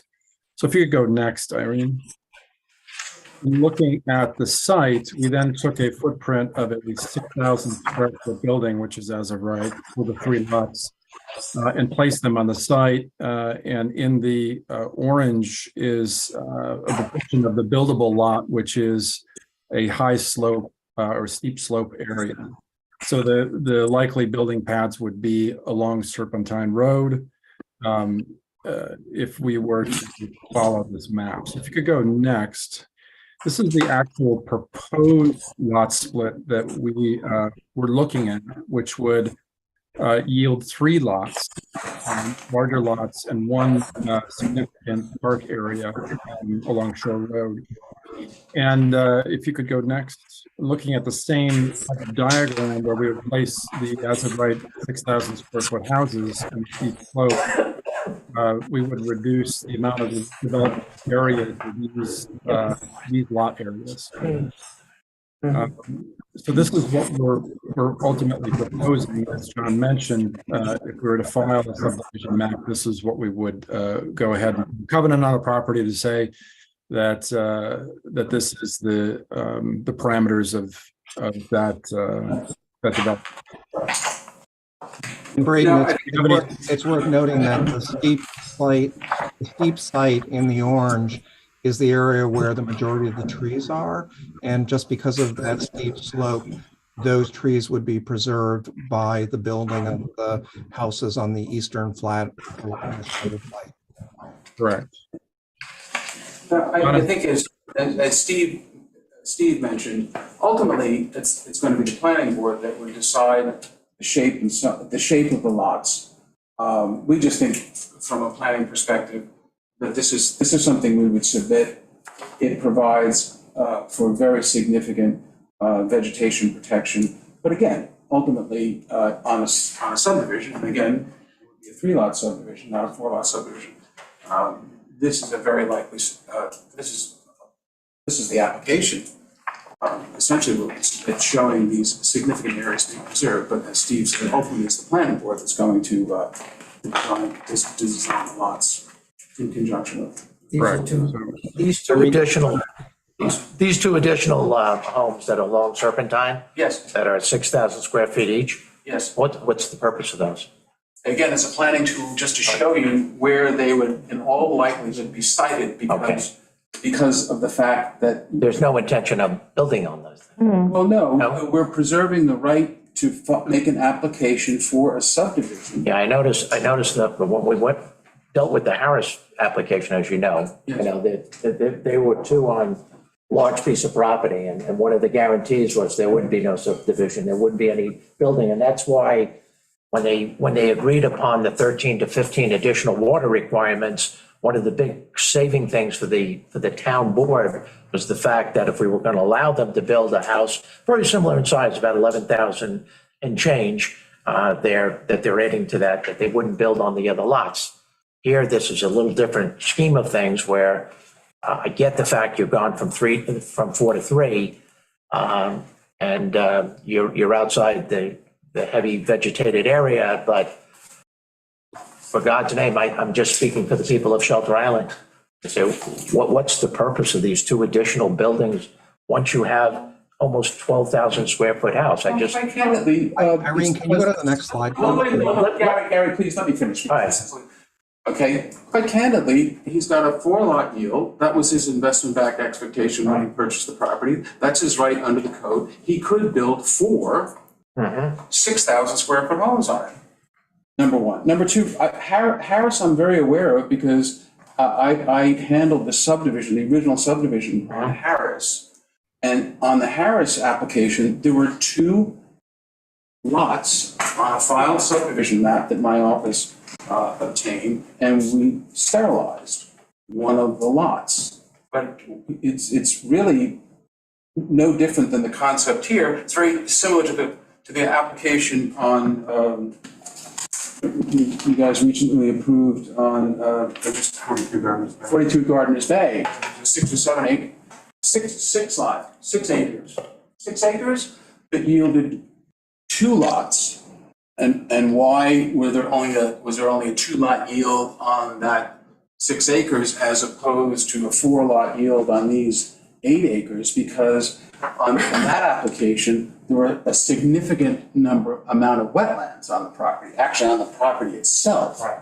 This is just a fringe of wetlands, which we've gone to great lengths to protect, a fringe of wetlands. We have a DEC permit for this. It's a fringe of wetlands on it. So it's very consistent, very, very consistent with the manner in which the board has treated these applications in the past, as far as I'm concerned. Man has 8 acres, he could do a 4-lot subdivision, 4 times 6, 24,000 square feet, just roughly. What we're saying is we'll put one of those on one lot, make it a 12,000 square foot lot. And I will tell you that, and we'll demonstrate this even further, a 12,000 square foot house, and I'm saying it's a little bit under that, but 12,000 square foot house in terms of impact on the land, water usage, impact on resources has less significant impact than 2 6,000 square foot homes. It simply does from an environmental point of view. But in Gardeners Bay, it was promised, it said no more further to subdivision as a condition of approval, am I right? Okay, no more subdivision. There's no more. Want that on the record. So it's a 6-acre lot. Yeah, it is. Gardeners Bay, the yield was 2 lots. Here, the yield is 4 lots. So in Gardeners Bay, we said, no further subdivision because we wanted a house in excess of 6,000 square feet. I couldn't very well say to you that I had to give, it's a trade. I had to give you something. What did I give you? I gave you the ability to add another 6,000 square foot house. So it's the same theory, it's the same offer. Because again, on Gardeners Bay, the property could only yield 2 lots because of the presence of wetlands all over that parcel. I can only tell you, Yes. as a town board member, we get stopped all the time saying, what the hell are you thinking about granting something of these additional 2 homes? I know what you can do. I'm saying what's right and proper on Shelter Island with the water situation that we have. I'm not looking to fight you. I'm just talking about you being an elected official, walk down these streets and get stopped by people and say, what are you possibly thinking about? Let me respond to that because it's very important. Let me help with that, okay? I'm a former public official. I'm a former town attorney. I used to get stopped and asked questions, and so much of it had to do with a small informational grab. People don't understand these applications, not because they don't have the ability to look at them, but because they don't have the time. They're too busy. They're too busy getting on with the day-to-day of their life and trying to put food on the table to sit down and go through an application and see the pros and cons of the application. And I understand that. So somebody comes up to them and says, "The 12,000 square foot house they're going to put there." Forgetting the fact that this board has granted similar applications in the past, number one, not knowing that what's being presented are significant mitigations. So it's an oversimple, uninformed, and again, I'm not denigrating anybody who's got the time to look into every single application other than some neighbors and the applicant. So what do? Because of all the information coming at you as a member of the public, you grab what somebody says to you. It's 12,000 square foot house. Oh my God. You're dismissing one thing. What's that? Good common sense. Well, I would. And what fits in on this is not the Hamptons. This is Shelter Island. And this is something different that we're trying to protect. Okay. However, I wouldn't be here before you if this wasn't absolutely similar to a past series of applications that this board has approved. No question about it. There's simply no question about it. So what would the preference be? Would the preference be to subdivide this property into 4 lots and put 4 6,000 square foot houses on it? Because that's an as-of-right subdivision plan. You couldn't say no to that. You know, John, what is the difference, the as-of-right square footage versus what you're proposing potentially with the 3-yield map? Is the square footage less? It looks like it would. It's 24,000 square feet. It'd be 2 6,000 square foot houses. That's 12,000. Yeah, 12. So I'm rounding up. Yeah, 23,975. So it'd be a little less. Yeah, be a little less. So I think to a certain degree, when people come up to you and say to you, why are you doing this? I mean, it's a difficult thing to say because I'm asking you for something, so I don't want to be too like professorial or anything. I don't know what the word is. But you sort of have to, as a public official, explain it to them. It's more than that. You have to look at the mitigation that's being offered. Not coming in and asking us to do something that we haven't done in the past. Not coming in and asking us to do something without significant mitigation. I understand what you're saying. You know something? Just so you know, it's not the Hamptons, which, by the way, I hate that term. I'm a Southampton native. I hate Hamptons. Okay. Southampton, Bridgehampton, East Hampton, Waterloo. Can't stand it. But just a little bit of a secret, which is a little bit silly for me to say. I get it. I have a house on West Neck Road in Shelter Island. I love it. It's an 1840s, Greek revival house. It's a sanctuary. Guess where I come in July and August? From my house in Southampton to go to that house. I understand it. I get it. I understand it. But this is no impact on the character of the neighborhood. Invisible to everybody but people from the street. But we've done great, which is from the water.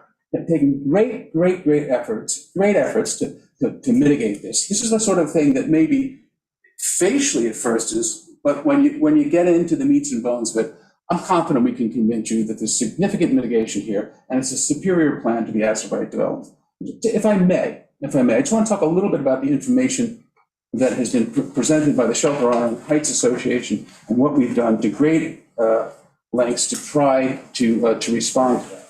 I also don't want to forget that we have a report from the planning board that is essentially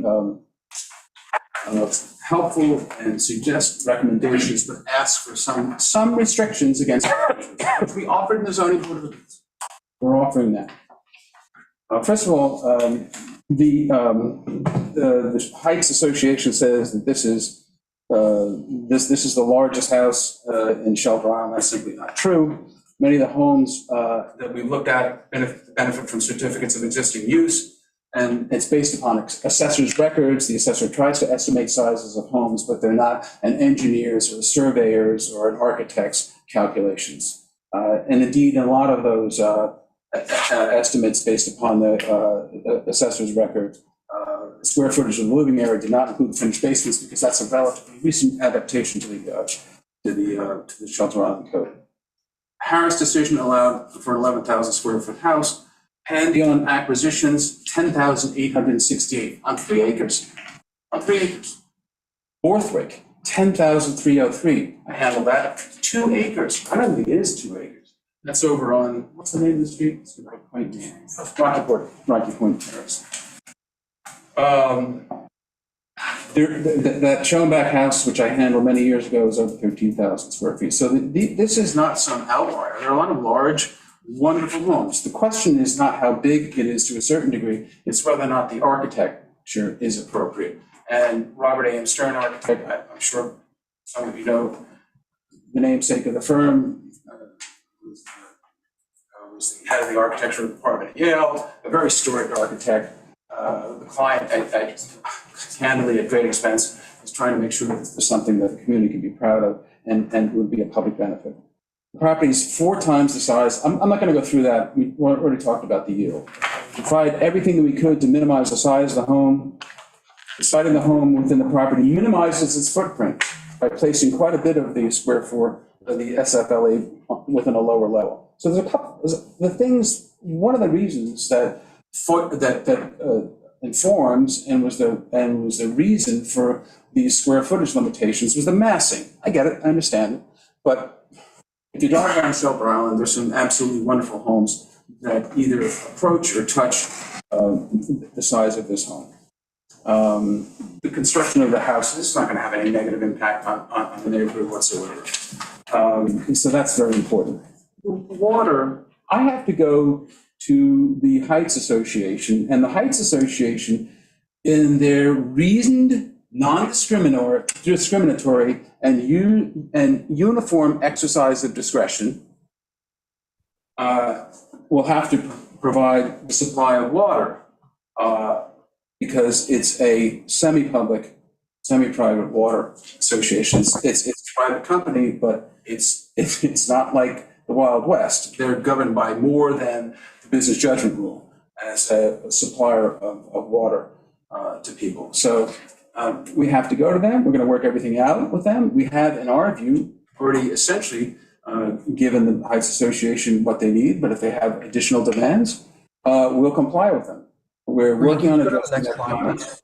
Excuse me, please, if I may, I'm sorry. We're working on addressing their comments and speaking with Harlan, the consulting engineer on the project. They proposed the installation of a 10,000-gallon water storage tank. One of the concerns that the Heights have is that at a given moment, there won't be excess demand on the water for use of this house. So it's a 10,000-gallon water storage tank, which is proposed, which can work with a public, when you're on public water. The proposed holding tank would accommodate a minimum of 2,000 gallons for potable water storage with 3,000 extra, and 5,000 gallons for the fire protection system, which in the unlikely event that there's some sort of casualty event there, there'll be 5,000 gallons available for water for fire protection before any demand whatsoever was made.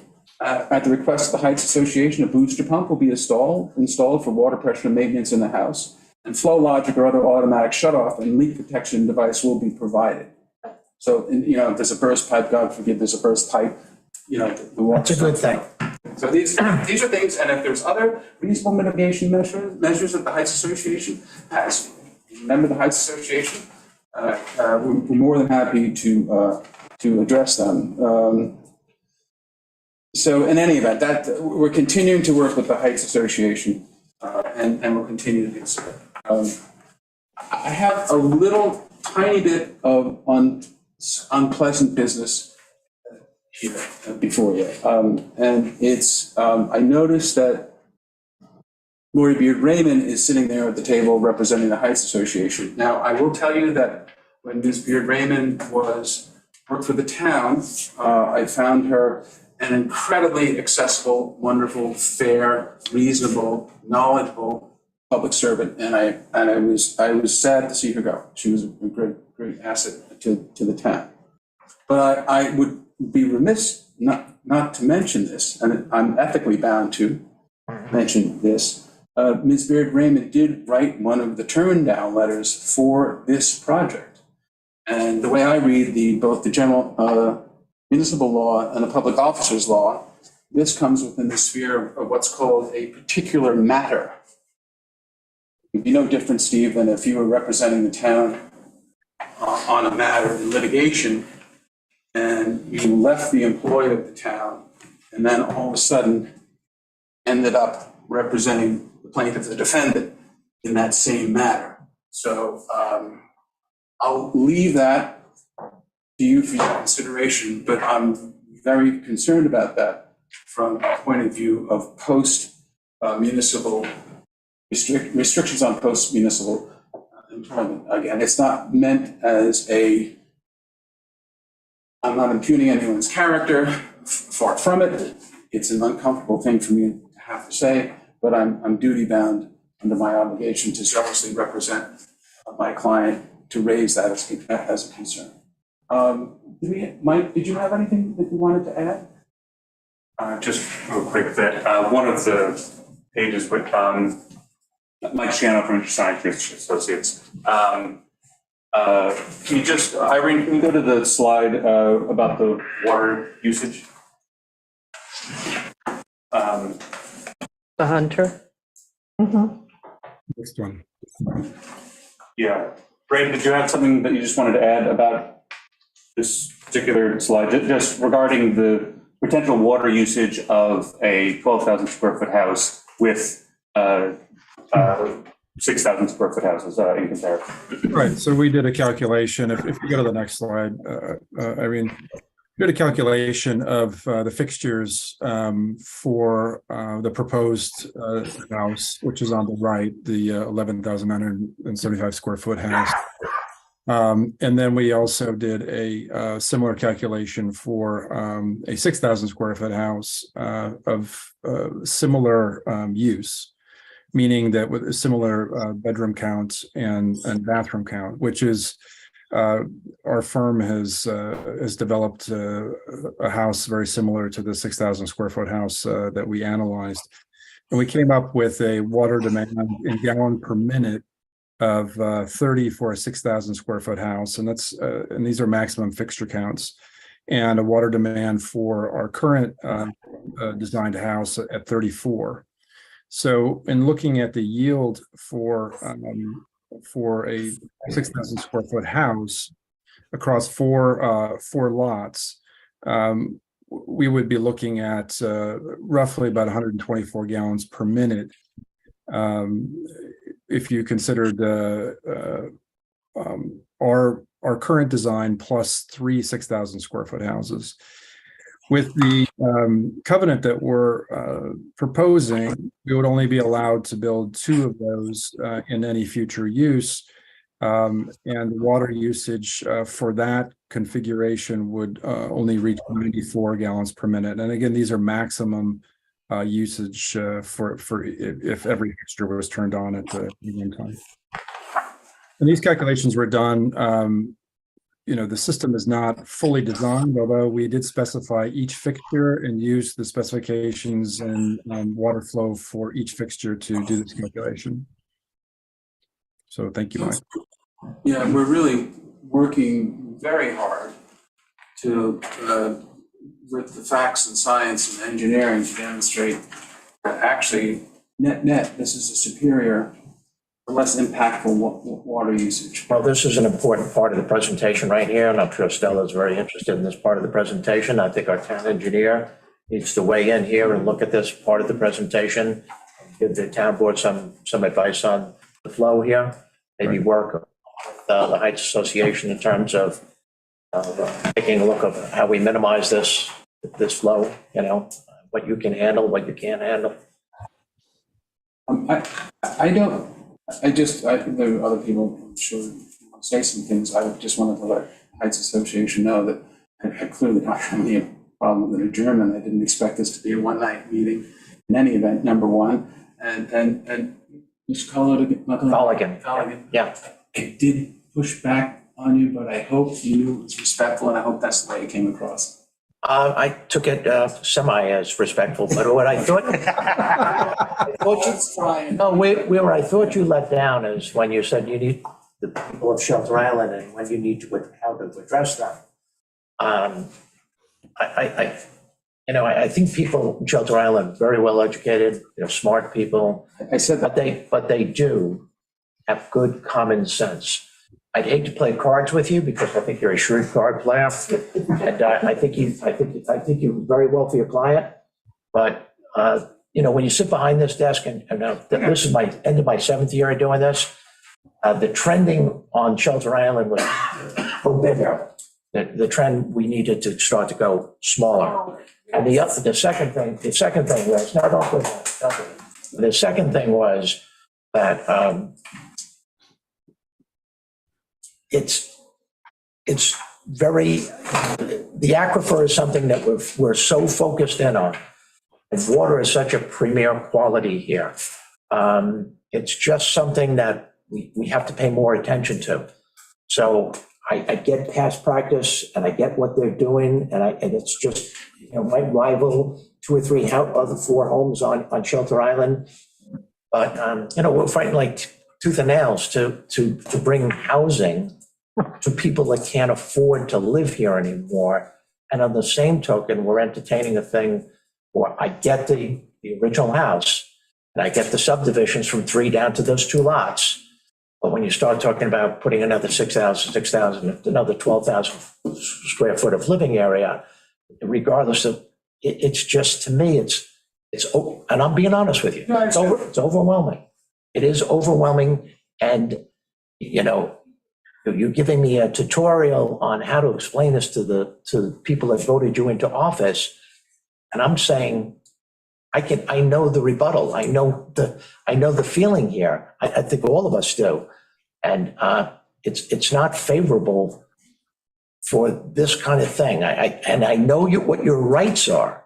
It's a question of what's fair to the people that live here. It's just a little gross. Which is why the water usage is something that's superior with this plan. That's a real strong part of this plan. What I'm going to try to demonstrate to you, and I'll demonstrate to you again, and again. And if you have whatever you need, I welcome the town engineer looking at this. We'll give you every information we can. I think what wins this application is the fact that it's minimizing over as of right development. It's minimizing the water usage. You certainly wouldn't, the town is zoned this property in a certain way. You certainly wouldn't suggest that he doesn't have the right to build 4 homes. John, it's getting late. Yeah. Just respond. No, I know, but we should open it up to the public. Okay, I agree. Thanks. Maria, and then Stella second. Hi, I want to address, thank you so much for your presentation. I had no idea I was going to be responding to this. I came here for something else. Just the address. Oh, yes. Can we drop this screen share, please? The applicant would like your address to be put on the record. Oh, and also. My name is Maria Magenti. And your address, ma'am? 57 North Manatee Road. Thank you. And just a reminder, everyone has 3 minutes. Okay, well, listen, I wish I'd taken the Xanax before, that's all I can say. The irony that we are here tonight, that I showed up here tonight to talk about our community housing plan, you have to listen to this plan about a 11,000 square foot house and then possibly 2 6,000 square foot houses. I don't care about the water, sir. That is not my issue. You should address the board. Board, I don't care about the water. That is not my issue. My issue is something that Jim Colligan touched on, and that is the island does not need this kind of development. This is a terrible thing to do at the time when we are in the midst of a housing crisis. I swear to God, I feel like bursting into tears right now. A powerful lawyer comes for these rich people to give this big presentation about how important this stuff is and how amazing it is. And yes, I know who Robert Stern is, an architect. We just want tiny houses for maybe 10 families on this island, and we can't get it. This is unfair. Sir, it is not about the water. It is about the nature of the island. When I walk on Serpentine, I don't care if I don't see that house. I know that house is there. Is that little bit of beach where the house is that going to be theirs too? Am I going to have to wait for another sign that says I can't walk on that part of the beach? Ma'am, you have to address it to the board. Am I not going to be able to walk on the beach because that's where the house is located? It's right there on the water?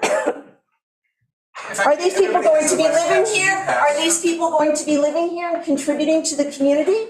Are those 2 6,000 square foot houses going to be affordable homes for people who are part of this community who desperately need places to live? My assessment from this brief but important application and presentation is that this will not in any way enhance the living of the people on this island. It will not enhance us. It will not give us anything extra. It will not help us. I have absolutely no idea why you'd want to develop something like this. We do not need it. That is my statement.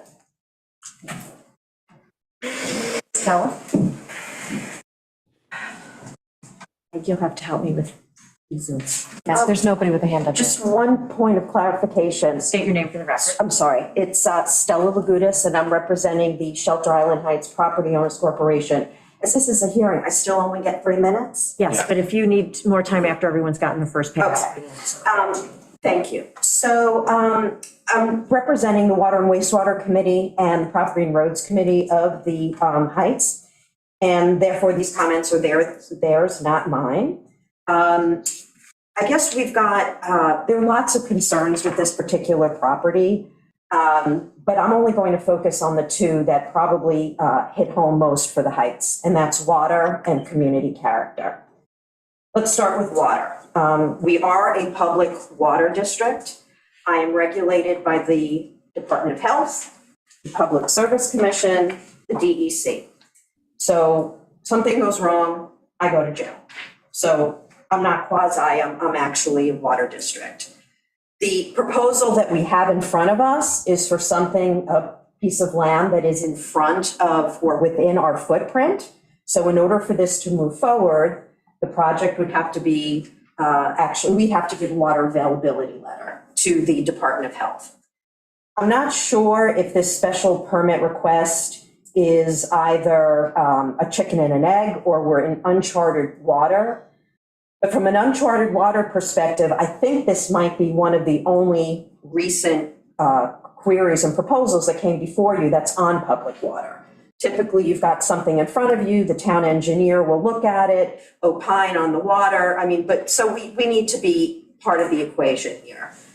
Uncharted water because this is double the size of any house that we've got in the water district, according to the assessor's office. And I mean, BJ, maybe you can help me out here, but my understanding is that the assessors make a lot of their assessments on the size of houses based on the building department plans. Yes. So it's not just that they go out and they kind of decide if the house is big or not.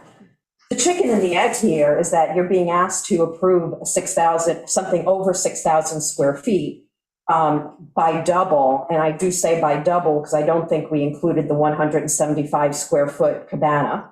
That has a bathroom in it. So it's got to be, I assume it's going to be heated. And that's what was in the application that came before you. But it's a chicken and egg because you're being asked to kind of support this. And we don't know if we can support it. We just need more information. And Michael's been great. We've thrown a lot of things at him. And I think he's been great. But up until this point, even before tonight, we got this.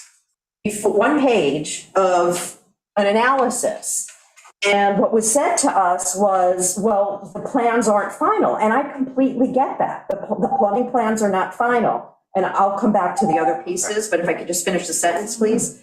But we've got to understand that we've got to work this out between us, or there will not be a water availability plan. I am thrilled that there are going to be holding tanks and booster pumps and all that, but that confirmation was only received today.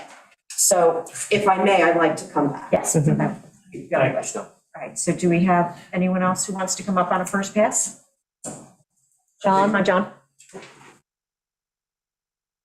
I didn't come here for this. Help yourself. This conversation is way beyond my expertise. But I did want to mention, as the chairman of the WMAC, I did work with the Pandian Development and subdivision on the dock portion of it. And there were some concessions made, some specifications for future docks that I believe went into the deed, although I didn't personally see that happen, but I was promised that. Right. So that might be part of this, needs to be part of this conversation as well, because since it's waterfront. And that was John Needham. I'm sorry, I forgot to. John, you know where I live? 12 Eeltown. Michael's Harbor Marina. More specific. 12 Hudson Avenue. Shelter Island. Thank you. Do we have anyone in the physical audience that wants to come up? Meg, is there anyone on Zoom? I don't see anyone on Zoom. I don't see anyone. Okay, then Stella, do you want to come back up? Yep. Pam. The other thing that I want to just close out the water discussion.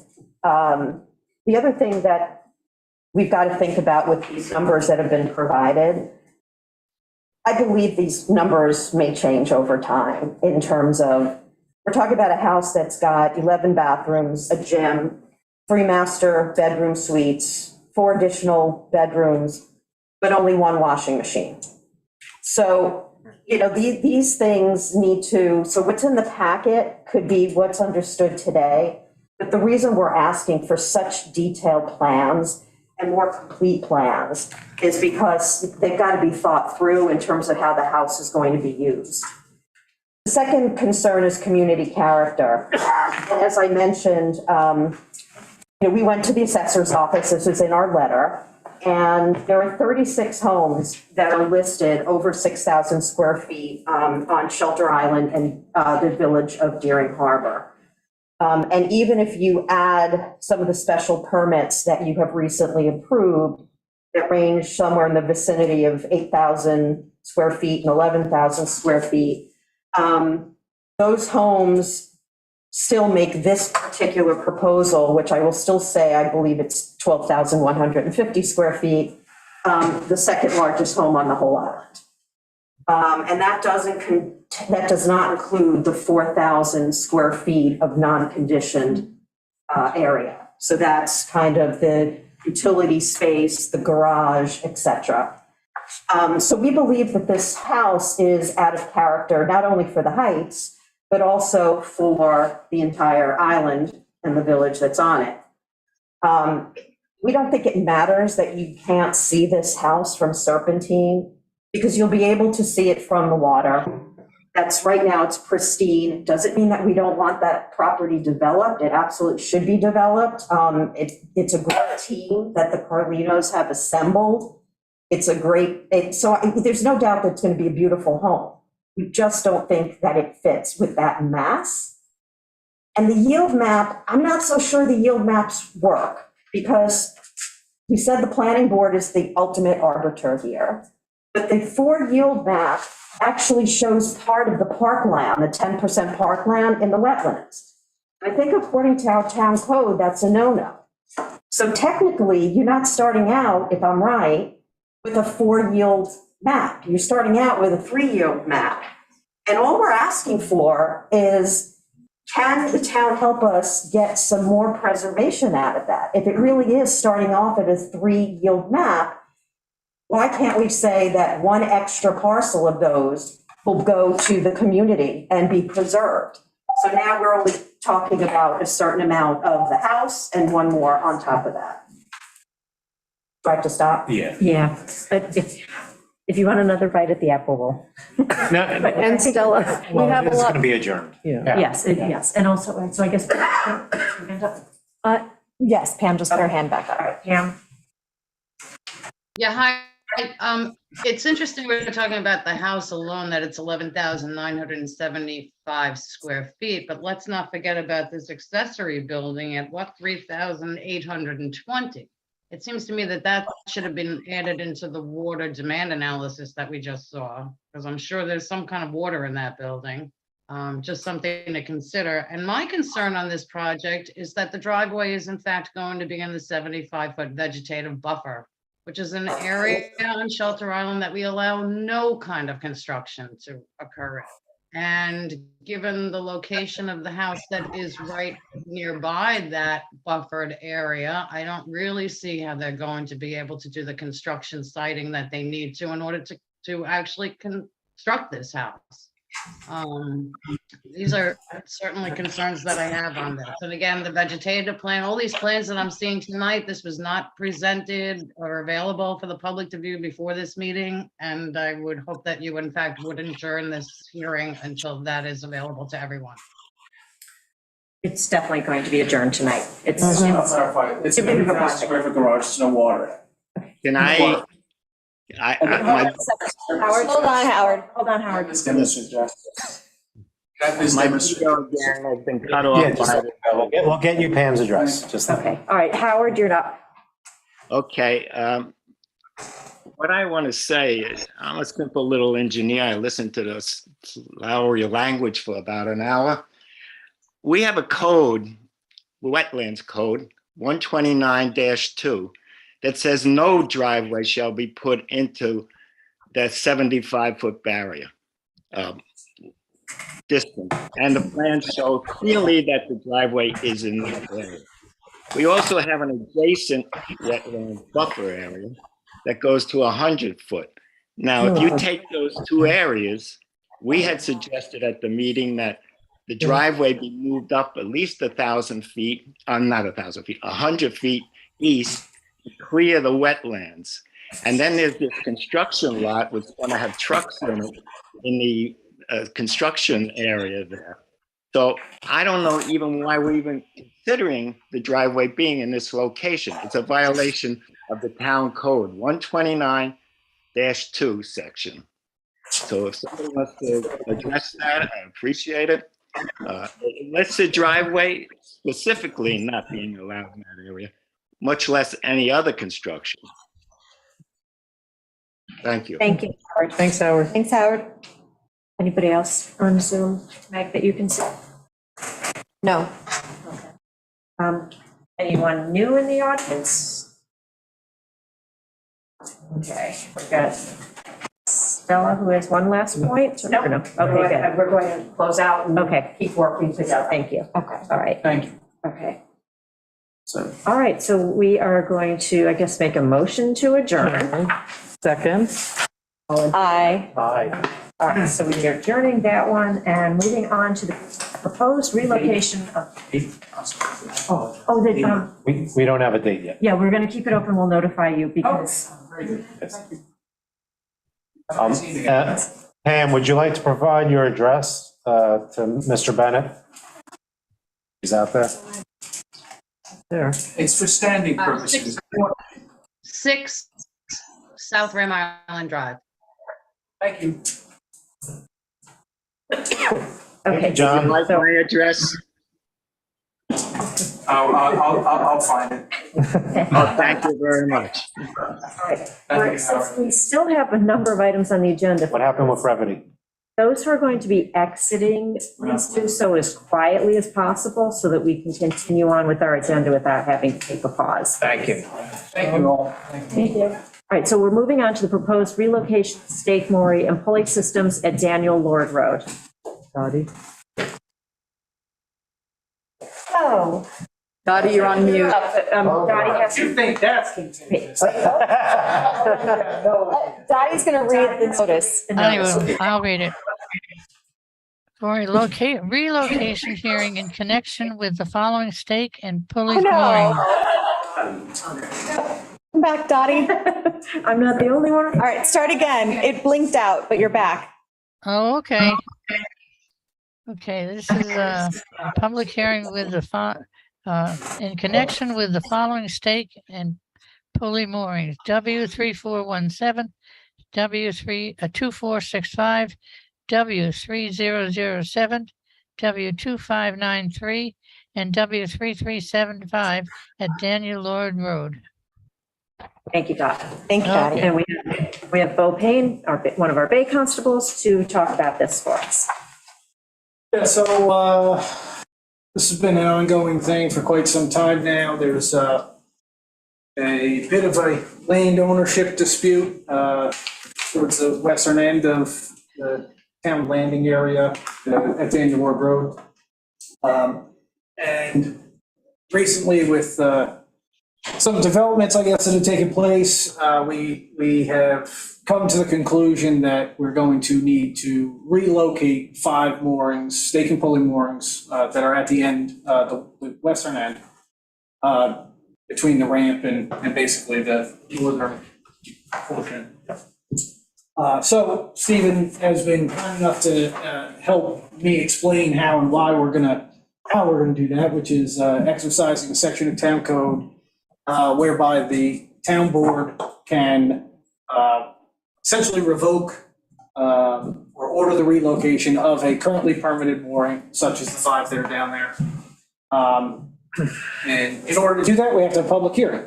Ideally, public hearing is to hopefully give the current permittees, the people who are about to displace, some opportunity to try and come up with a new location that would be amenable to them. Yeah, there you go. And if not, the town code also provides for an opportunity for those individuals to then be placed on the top of a waiting list of their choice for an area of their choosing. So with all of that said, I have to clarify right up front, one of those moorings happens to be my mooring. So Stephen is very adept at his job because I get to try and wear 2 hats up here and say that this is a good thing and we need to move these for the greater benefit of everybody involved down there. And unfortunately, to my own chagrin. Yeah. Big word. Got it. So anyway, this is the public hearing for that. I know we have at least one, we had another one. Oh, yep, there you guys are, my neighbors. And Stephen, I'm not quite sure how all that works, but generally speaking, guys, we're gonna be telling you gotta move. And we'd like to try and find a spot for you guys to go that would be amenable. We don't want to just. So Ryan, you need to come up to you're gonna need to come up to the mic. Yeah. So are you finished? Oh. Yeah, no, I mean, unless you need something else, Stephen, specifically for me, right in a second. Well, if you went over to one of the television, the screens here, Yep. the basic property line where the contention is. So the homeowner to the north. Christina, do we have the most recent survey? Well, I don't know. I don't think we need to, yeah. Well, she's just asking why. Yeah, And I'm trying to show you that a line. Let's talk about the moorings themselves, Okay. like where they're located in the Okay. water and where they're moving. Okay. Right, so really the main issue here is that our moorings along that edge, The western side. right, are adjacent to and or even in property that is currently being contested as the ownership, whether it's ours or actually one of the neighbors. And as a result of that, which has been going on for quite some time, they are exercising their right as the currently interpreted owner to request those to be. Navigating that very well, Bill, I like it. Tiptoeing right around. Yeah. But at the end of the day, it is a dispute over the property where your stake and pulley moorings are. One entity is saying they own it. We're saying we're not so sure. So we're gonna, let potentially ultimately a court decide as to who owns it, or we might take other action. However, in the interim, in good faith, because there's a current survey that shows it's on their property, that we've elected voluntarily to move those stake and pulley moorings, just as a good gesture. And they have been patient. They've asked, they originally asked in October of 2021 for those to be moved. So we're just gonna, again, we may recapture them and move them back. What's the possibility of that? Aren't you Okay, we just need to, seeding? Oh, wait, you need to come up to no, the no. microphone and identify yourself. Sorry, if you want to come up and ask a question, not a problem. Yeah, I just. It's a public hearing. One of the things I People have wanted. to hear the mic. One of the things I wanted to explain is that the town now has put in new, along the south edge of the road, so we put in new stakes. We measured them, put them in uniformly, 8 or 10. 10 locations. 10 locations from the dock going east, right? Nothing to the west or the dock, all to the east, okay? So there are 10 of those was, and a question I just wanted, any of those available for the 5 people on relocation? Right, so that's sort of the second component of this is moving towards trying to figure out where we can all go. Is yes, the answer is yes. Okay. There are 3 current availabilities as a result of that sort of reorganization that took place down there. We had a couple of individuals who are no longer permittees down there. So we now, during this whole process, have established that there's 3 vacancies there. So potentially, some of the displaced folks could find a home just slightly moved over a little bit, and hopefully that would be good. But obviously, 3 is not 5. So that means 2 of us are going to have to figure out some other alternate location. There are 2 other locations, vacancies at a similarly structured area. The Silver Beach Lagoon also has a very long waiting list, also has town installed infrastructure there. Very, very similar, just from that standpoint. It's all stake and pulleys, and so one is access from the bulkhead there, so presumably that could be a more desirable component to one. So we actually have 5 potential locations and 5 potentially displaced individuals if you all do in fact go that route. And so hopefully we can just figure out how to make all that work. I don't know, we haven't really had too many discussions. I just touched base with Chris one day about possibly having to move. If we could find a way to have everybody just go to one of those spots, that's great. That would be super simple. I don't know if we could do that or not. Otherwise, I think we'd have to establish some sort of, just lottery system for who would have first refusal for what and go that way. I think that would be the fairest way to go about it. I would just like to add, Stephen, that if we do that, I will voluntarily take the 5th spot. So that way there's no, I'm not interfering with anybody. That's, so therefore you have 3 out of 4 people that will get. You want to speak? Will be there. So. Right. And can I just state, just to put this into context, 90-5M allows the town board reserves a right to require a permit holder of a mooring or stake mooring and pulley system to relocate a mooring if it determines after a public hearing, which this is, that there are compelling reasons requiring a relocation. The ownership dispute is that compelling reason. So once we determine that, which we've let you know, that it is a compelling reason, then we have to, relocate you. And as Bo said, there's 3 in the immediate area. There's a couple others, but if you don't like any of those alternatives, you get put to the top of the waiting list. Pursuant to the town code, you're at the top of the list, so you get the first bite at any other location. Could I suggest something here? If you look up at the map, you're saying that of these 10 that are here, 3 are available. Yeah. With the property line going down here, why can't this existing pulley mooring, which is definitely south of that property line, why can't that be useful to satisfy all 4 people? Well, I mean, I understand why the ones out here had to be removed, but this one down here close into the dock is. But there's a ramp there to Jim, and that might, Well, I'm just throwing it out there. yeah, Try to- I think that's problematic. We can satisfy the needs of all four. Yeah, it's too close to the. And maybe a fifth? You would still have, you have, potentially, if you were to leave, let's just say hypothetically for this conversation, what's depicted as DLOP.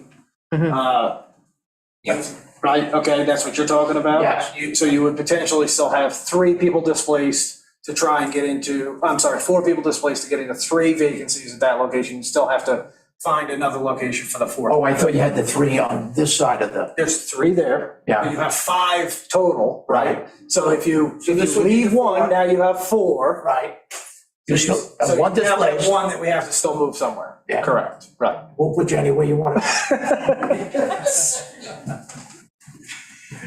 All right, so we should open it up. Yeah, okay, yeah, I was gonna say, please come forward, and then Chris, you're on deck. I just have a few questions. One is. Please say, your name, My name's please. Ellen Cavahaig. Hi. And I am one of the mooring holders. And I don't understand why it's not grandfathered in. I mean, I understand making a good faith gesture, but doesn't the town grandfather in these? Might not be town property to grandfather. It's been there so long. Yeah, well, again, it's all going to be addressed, but we have to handle it this way initially. Okay, the second question is, does the town pay for the mooring, for our mooring to move? And the cost of that mooring is kind No, of like no, having the rug pulled out from under us. I understand. We're paying for it and. We can look into it as far as paying for it. No, maybe having town officials. Let us look into that. Okay. We don't have the answer. Good question. Chris. Yeah, good question. Yeah, I believe on the boat, all the way on the left. Over here, I was gonna say, please state your name for the record. Yep, Christine, 28 Bowditch Road. I've been on that mooring for a number of years. It's okay. The problem I have with the moorings, well, I think what we need to do is delineate what moorings are available. Yeah, so unfortunately, the photo doesn't really do it justice. When's the last time, Chris, did you, can't tell? Yeah, so generally speaking, The ones in the front. I believe somewhere right in here, DLR 6, and then it's gonna be DLR 1 and 2, I believe, are the right ones. There are a lot of moorings there that have been vacant for years, nobody's ever put a boat in. Right. Those aren't available. Yeah. Right. Isn't there a rule that they have to be occupied? No, no occupancy, but they do have to be installed by a certain period of time. Right, so they're not. And they haven't been. There's compliance issues with the existing permittees down Right. there. Yeah. Without So that. So there you're was, booting me out, but you're not booting them out. Why is that? Is that true about, do we have delinquent people that are? yeah, oh yeah. Okay. Yep. All right. Yeah, so we're gonna have to enforce it. So to be clear, they have current valid permits. They have current valid permits, yes. Yeah. However, they are not letter of the law compliant with the town code specifically regarding the installation within time periods. Right. And then again, the question of, I know what my mooring is. Yeah. I had it installed. Yeah. I maintain it. Yeah. If you're gonna give me somebody else's mooring, I don't know what that is. It could be a concrete block shoved in the mud. Mm-hmm. And I don't think that I should have to pay whatever purveyor is gonna come with his derrick to come, and he's gonna charge me probably at least $500 to move. Yeah. You made good points. No, and we're gonna look into that, but what I would suggest at this point. What's our drop dead date on this? Well, before this, we want to get this resolved before the. Yeah, we want to get it before next season, get it resolved. For next season? Yeah. Yes. I keep my boat in probably through the end of December. So Yeah. So just before the. to pinch me in and make me get out of there now. No. Okay. So what I'm suggesting we do at this point is offline, we have a meeting with all the displaced Right. permittees. Go, myself, maybe a town board member, and we'll work all this out, work out all the logistics, make Yeah. sure everybody's happy with where they go. Yeah, Okay? but everybody brought up fair points. They're good points. So you got 3 here, but we know it's 6, 1 and 2.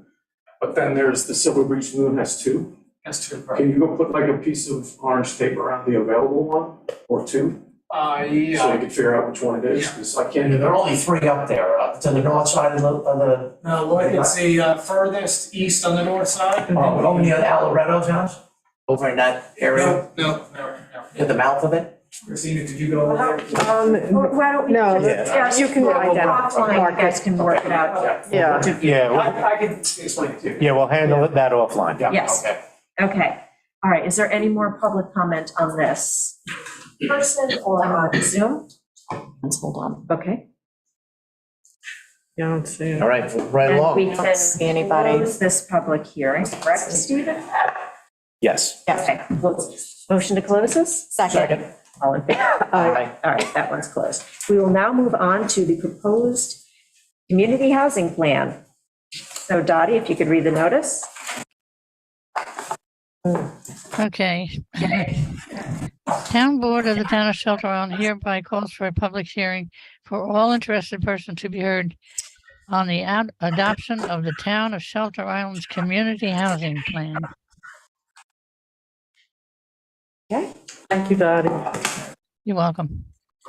I believe at one point we had on Zoom, Kathy. Yes, Taylor is here and Kathy Eisman are both on Okay. Zoom. Were one of them going to move Kathy. to just do it? Taylor just turned her camera on, so did Kathy. Okay, yeah, so one of you, I can't see the screen, so. Yeah. Kathy, you want to go? Sure. Can I share my screen? Yep. Yes. Who is that? There we go. Screen two. Okay. And if you just, Kathy, if you would identify yourself, please. Sure. Kathy Eisman, partner at Nelson Pope Voorhees, and our address is 70 Maxis Road in Melville, New York. Thank you. So we were here before this board on September 13th, and during that presentation, we went through the recommendations that would be in the housing plan. At that point, we had not prepared the full document. We were working with the Community Housing Fund Advisory Board on the recommendations, and they had provided a number of strategies as well as goals and objectives and recommendations that we presented at the last time we were here. So now at this point, we are now at the public hearing. We've completed the housing plan. So I have literally 7 slides, including this one. So from the beginning. So I just really just wanted to go over what the sections of the community housing plan are. They are, this has been on the town's website since September 27th, I believe, the day that this public hearing was introduced. The components of the plan include an introduction, the methodologies, an inventory of existing conditions, an analysis, objectives and recommendations, and then next steps. So there's 6 sections of the community housing plan. And we wanted to keep this brief because we've gone through everything before, but the recommendations and objectives for the first 5 years are to work towards achieving 10 year-round rental housing units. And the focus being on rentals, implementing rental housing on town-owned land and consistent with and conforming to Suffolk County Sanitary Code. So that's a very important factor here. Also increasing year-round accessory dwelling units through code enforcement as well as code amendments.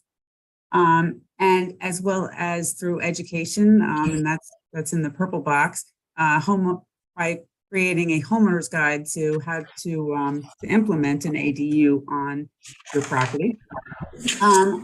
Looking into the management of a community housing program for the town, who is the best in, group or organization to assist in implementing a community housing plan for the town of Shelter Island. And then expanding the registry list because we've heard that there's people that are very interested in housing and that is more attainable on Shelter Island, but that we wanted to make sure that the list that it actually represents those who need housing. The mid to long-term objectives and recommendations are to provide an additional up to another 10 units. So year-round units. If the infrastructure becomes available, then the properties that are owned by the town that hopefully are developed with community housing might be expanded within those properties if there's public water and public sewage treatment. Also explore opportunities where there might be a possibility for mixed use where apartments might go over stores or offices, and consider looking into for sale units as a possibility. And one of the other things is to look into a community land trust. We don't go into it in detail in this presentation, but a for sale unit might be something that is more easily managed through a community land trust. And then in the longer term, as shifting from town properties, shifting towards using the funds for providing low interest loans for first time home buyers, as well as housing counseling. So Taylor, why don't you take it away? Sure. So the final category we have are the ongoing objectives and recommendations. Some of these items have already started in the research phase or in discussions with the Community Housing Fund Advisory Board. So here we have the full list, as Kathy already spoke about a little bit, finding an appropriate partnership for management, and then expanding upon that even further to define a process for review and approval of projects, of community housing projects, specifically making sure that that process incorporates public input through a public hearing or some other similar method. Next up is researching other models, such as the Community Land Trust or something such as Habitat for Humanity, implementing design standards for community housing about the aesthetics, the flow, safety, comfort for residents, landscaping as well, to require, mostly native species or things that don't require much irrigation. Next on the list, we have continuing outreach to understand the needs of the senior population. There were some questions in our questionnaire about the needs of seniors, but we felt that it was something that really required greater study to meet those unique needs. And finally, we have exploring creative solutions. So donating buildings, donating land, moving buildings, identifying other funding sources.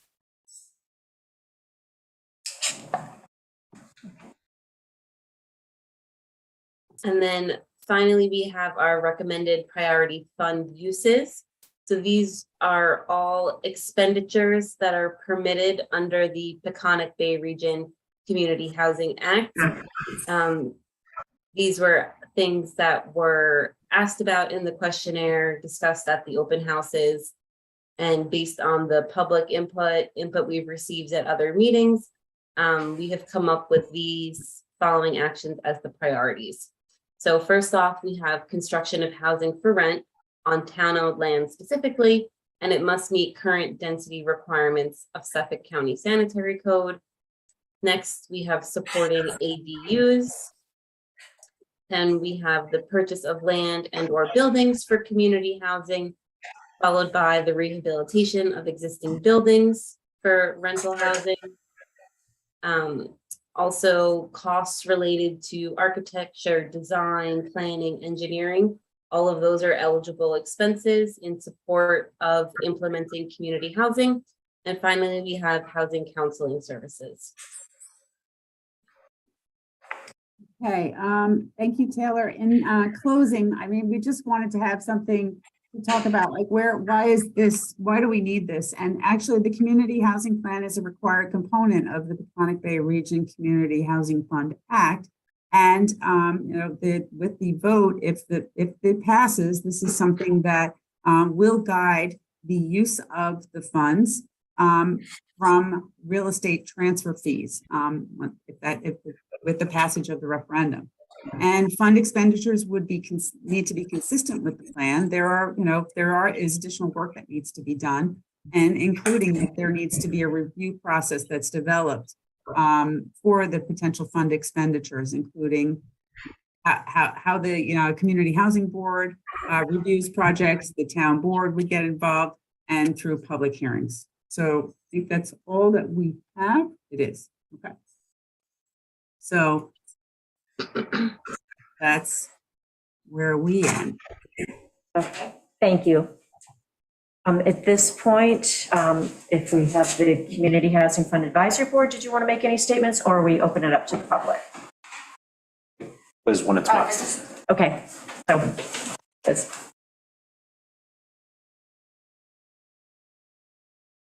Hi, Liz Hanley, chair of the Community Housing Fund Advisory Board and also the Community Housing Board. We got asked a question at the town hall that we had on Saturday, and I just wanted to answer it more fully because I thought it was such a great question, and I didn't have the stats in front of me. So I just wanted to get them on the record now. So we got asked a really great question about eligibility and how this works to both satisfy federal fair housing law, which we must do, which we are subject to, but also to serve this community, which is the intention of this board and is what all the folks that came to all of our events and filled in all the online surveys told us that that's what they wanted. So what we wanted to do is figure out, like, how do we do those two things? What I wanted to do is I wanted to kind of talk to you. I can tell you, I talked about in general how that could work on Saturday, that we do have to open it up. That is what federal fair housing law tells us, but we can also prioritize folks in our community. So we gave the example of, I can't tell you exactly if we're going to use balls in a hopper or, sticks. I will absolutely admit that I don't have, that method worked out. But what I can tell you is that while everyone is required to be able to enter that, what we can do is we can give, let's take our example of the hopper and the ping pong balls. We can give extra ping pong balls to those folks who work in our community, live in our community, our first responders, our teachers, and kind of set those priorities as our community has told us. So that's all well and good. That's the theory of it. I'm an accountant, so I always want to know, well, what are the actual stats? How does this actually work? How is this played out in communities around us? Because it's an excellent question. So what I did is I contacted Kate Casey and Tom Rule in East Hampton, who've been truly mentors for us through this process. They've been doing community projects in housing for 20 plus years. They've been really successful. So they are subject, now they take federal funds, which we don't do, or we're not planning on doing, none of the things that you've seen here, and state funds. Now, when you take those funds, you're subject to even more stringent regulations, but they have been able to serve East Hampton community. So I wrote them and I said, well, exactly how did you do it? Give me exactly how the numbers break down. So Kate Casey wrote me back and gave me exactly how it works with their different projects. So she says, on average, 90% of the East Hampton Housing Authority new lease-ups, that's first-time tenants, come to us from one of East Hampton's 5 zip codes. So now the reason I bring this up is because our plan, having not done this before, is to copy exactly what they're doing. We don't need to reinvent the wheel. We know what we know what we don't know. So our plan is to copy very closely these folks. Now they are subject to municipal, state, federal funding sources. They have to comply with the Fair and Equitable Housing Office directives, the Fair Housing Acts. They take IRS tax credit regulations and public housing law requirements. So these are all much more stringent than anything that we would ever be subject to, because we're not eligible for half of this money. It's not anything that we're interested in. So this is like the highest standard that they could have. So let's look at what their results are.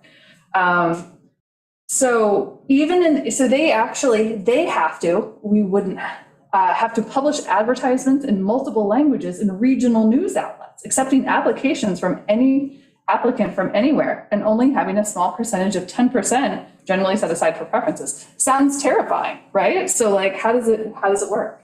Now, it says when applicants do their further research, they often decline an opportunity because we are too remote and sleepy off season. To that extent, the local preference is self-selecting.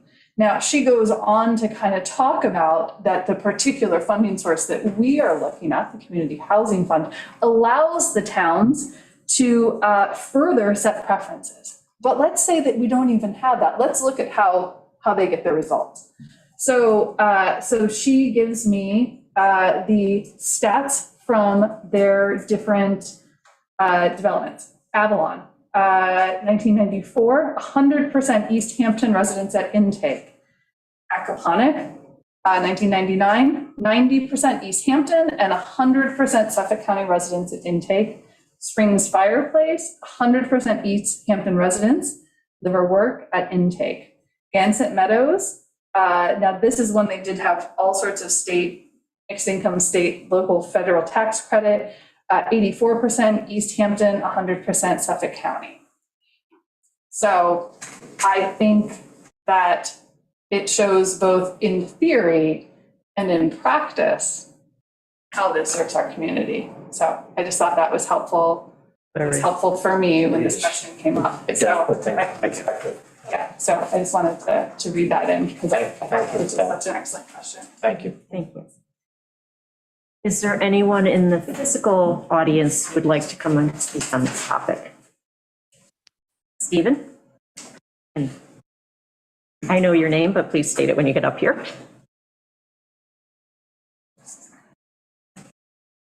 Stephen Jacobs, thank you. I fully understand there's a housing problem here and it affects a lot of people, a lot of institutions and people and institutions I care about. I also want to recognize the passions and good intentions of so many of the advocates for this. And I also want to express, on one hand, my personal regard for a number of you, both up here and back here, along with my revulsion for some of the conduct of the opponents. But I must say, this is not, in my mind, a popularity contest. It's a question of, is this plan good? Is it good enough to be enacted at this point? And in my mind, reluctantly, I conclude that for two separate and independent reasons, it's not. I think I can probably get through the first reason before my time runs out, and I'll say the second reason for the other. The first reason why I think that this is not a good plan is because it's a piecemeal approach to the housing problem. Why do I say that? Because there really has not been yet a meaningful discussion of the goals of development. Smart growth, I know, is a buzzword the consultants and others have used, but what does it mean? And what is its impact on our environment, particularly water, but also what's its impact on our quality of life? Affordable housing is part of that discussion, but it's only one part. Other parts include mega mansions, and God knows we sat through an hour of listening to the prospect of another one. And commercial development, which we've seen, and these are all things that I think need to be debated, but they also, I think, need to be discussed and debated in the context of having done a fair look at these issues. Comprehensive Plan Group should be charged with this. And I don't see how these issues can be meaningfully looked at without sufficient expert review of environmental issues, particularly water, as well as transportation issues. And that consideration needs to get to the frankly difficult topics that people don't really want to discuss, but I think need to be discussed. And those include, to what extent are the plans that people are thinking about going to require public water, public sewer, or significant transportation changes. I personally don't have a view on how this should work out in a lot of ways, but I think it's premature to be enacting a housing plan before grappling with that. Thank you. And it's noted that you want to come back up again. Thank you. Bill? Can I just jump in for a second? Whenever anybody who's speaking turns away to talk to the audience, you can't hear them in Zoom. Okay, thank you. Stay facing up. Julia. Bill Mastro, who wasn't planning on speaking tonight after speaking on Saturday. But I've spoken a few times before this board about the fact that good faith is important and that at times people of good faith will have disagreeing opinions. I have some disagreeing opinions with Steve. Steve is great. I love Steve. But there is also something that I think has to be called out, which is that there is something out there that is not operating in good faith. I came back from a 40-mile ride today to my mailbox and got this. I don't know how many people have gotten this mail yet. It's going to everyone. And it's total disingenuousness and worse. It's another one of those vote no on Proposition 3, no to high-density housing. Have you seen any high-density housing being proposed? That's only the beginning. There is no name on here. There is nobody to contact. It's just put out there. Since I only have a few seconds on this, it says, building that much low-cost, high-density housing will increase your property taxes. Again, disingenuous. Cause artificial growth. I have no idea what they actually even mean. Threaten our water supply. I heard about a 12,000 square foot house tonight. Harm the environment. And then increase crime. Let me say that again. Increase crime. Increase crime. Do you hear the dog whistle? Do you hear the dog whistle? Fear mongering. That's all this is. It's fear mongering. The dog whistle is very loud. Thank you. Albert, you need to come up and you need to address the board. There's a name on it. No, please come up. Yeah, you have to come up. All right. On the back of this card, they say vote no, and they keep quoting Albert Dickinson. And they say, I'm sorry, I did it again. No one asked him. No one asked him. He's not associated with this at all. Okay, thank you. Let's make that clear. Okay, Thank thank you. Thank you, Bill. Thank You're you. welcome. Thank you. Is there anyone else in the physical audience that would like to come up? I see, I was going to say, I saw a male hand and then Virginia, you're next.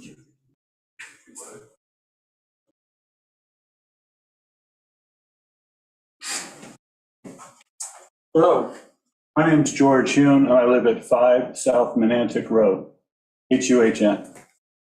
I want to talk about the need for addressing racial diversity in the community housing plan. Increasing age and increasing income diversity is mentioned several times in the draft community housing plan, but increasing racial diversity is never mentioned. The 2020 census shows that Shelter Island is far more diverse in age and income than it is racially diverse. Our median household income is about 20% higher than surrounding areas. But there is a wide diversity in incomes, including about 8.8% of Shelter Island homes below the poverty limit. The census also shows that the percentage population that are African Americans living on Shelter Island is essentially zero. It wasn't enough to add up to a full percent. The average African American population in the United States is 12.4%. The average population of African Americans living in Suffolk County is around 7%. Shelter Island is at 0%. These are hard and perhaps uncomfortable questions that should be asked about why the percentage population of African Americans here is so low. What is the history that's led us here? I don't know. In addition to being more affordable, what can we do to make Shelter Island a more racially diverse and welcoming place to live?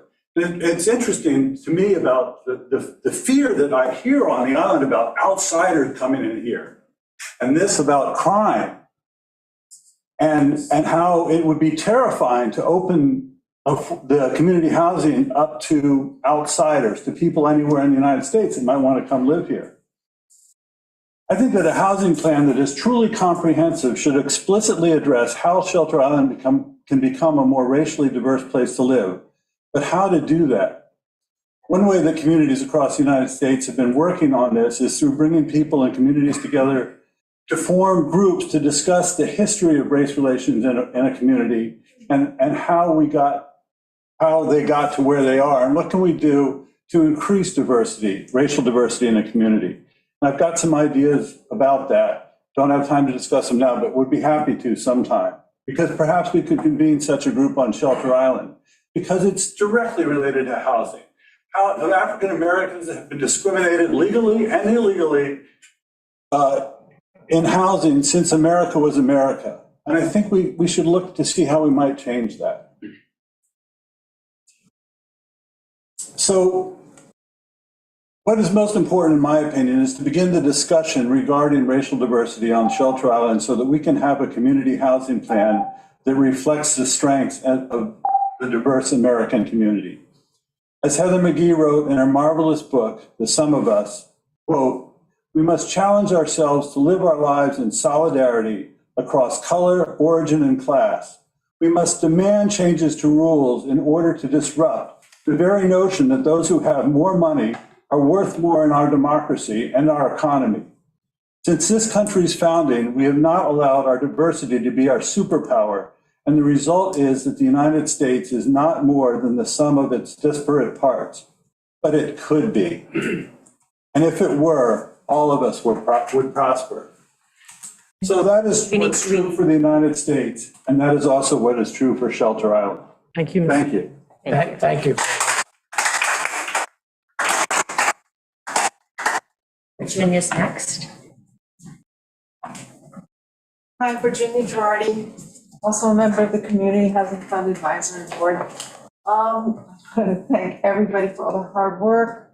Swimming upstream, we're not done. I think that the plan is, by necessity, a little bit vague.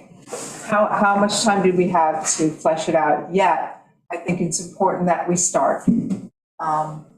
And that, over time, there have been times in our history where government had to get involved to level the playing field.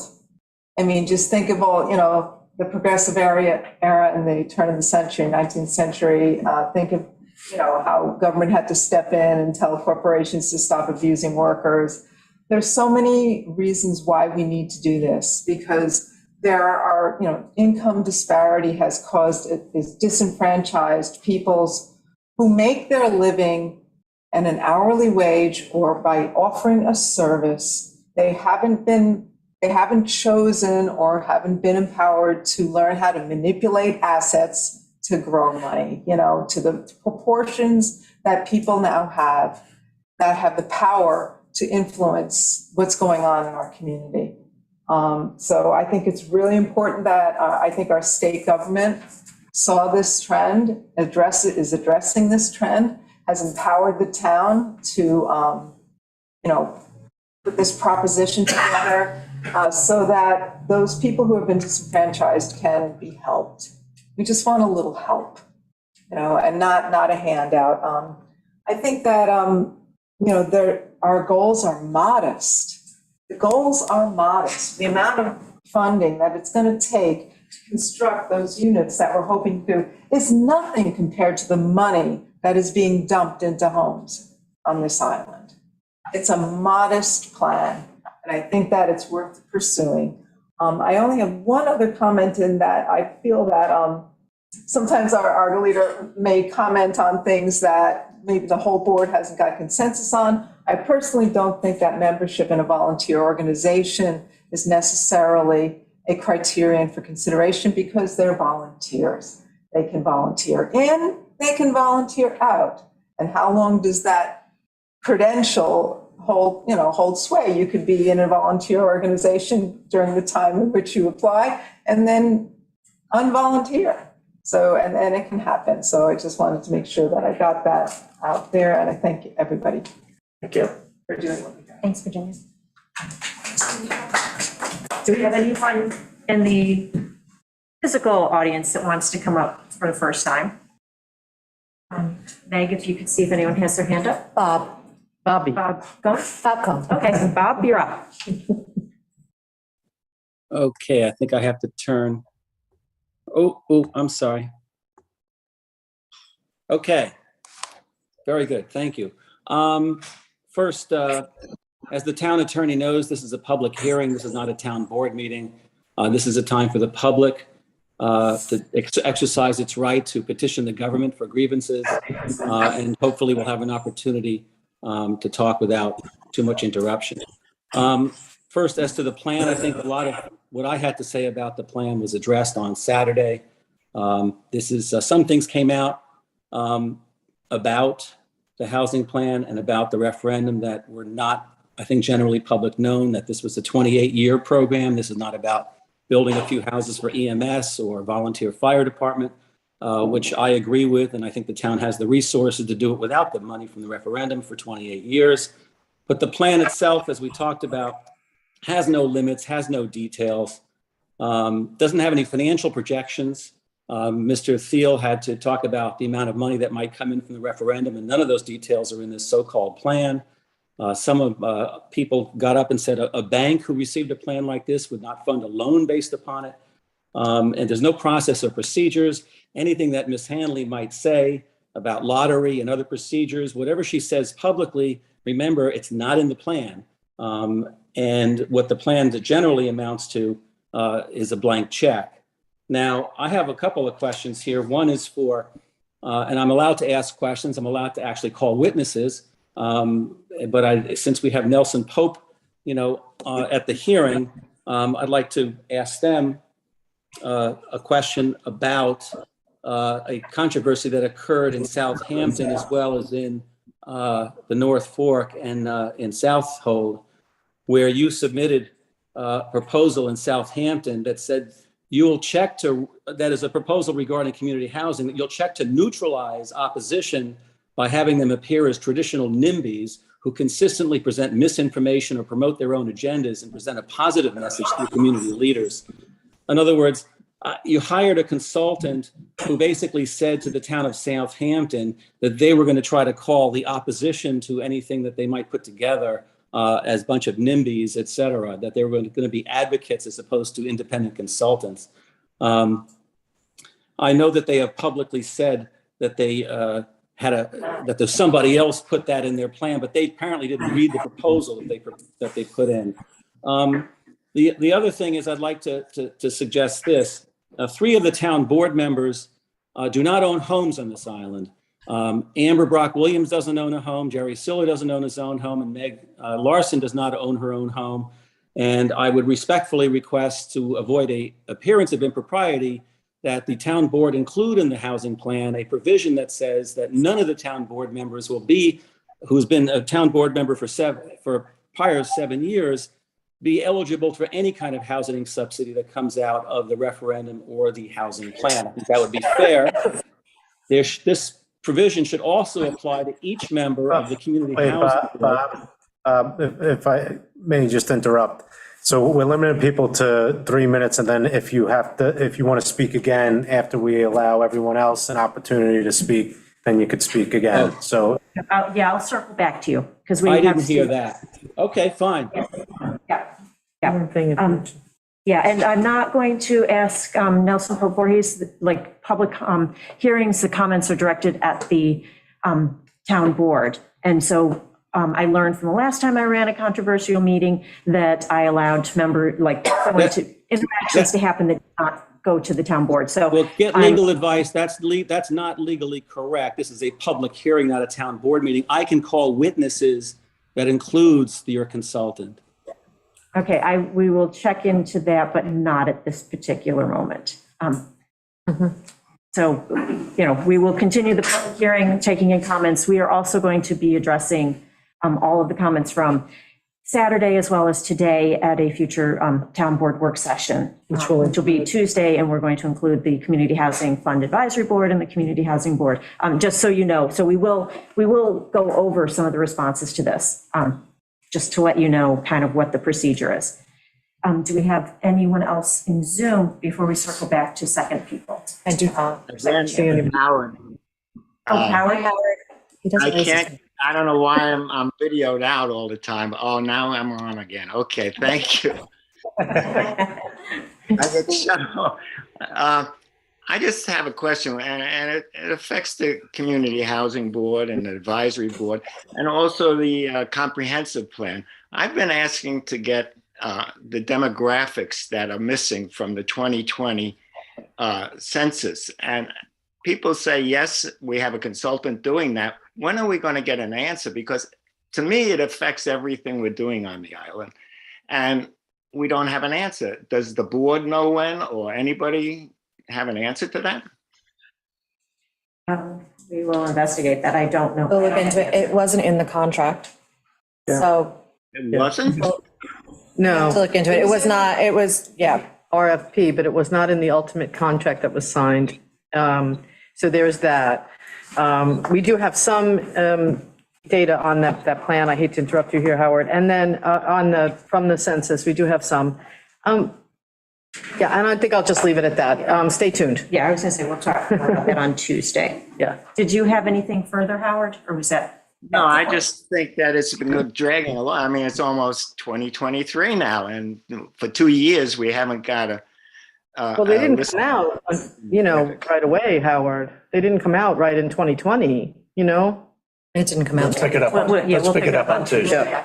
Yeah, okay. All right. People. I mean, I just bringing that up, that I think it affects everything we're doing on the planning for the town. So, thank you. Thank you, Howard. Anybody else on Zoom? No. Okay. All right, so I will go back to Stephen Jacobs for round two.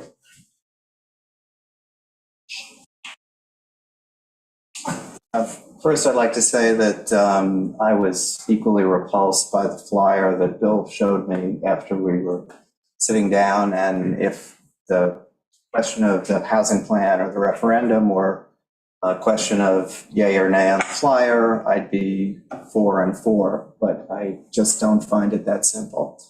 The second reason why I do not believe it's a good plan is that it is vague and incomplete, and it doesn't have guardrails.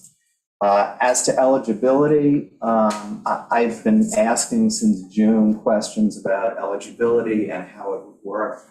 I'm pleased that starting on Saturday and now more today, we've been hearing some more about that.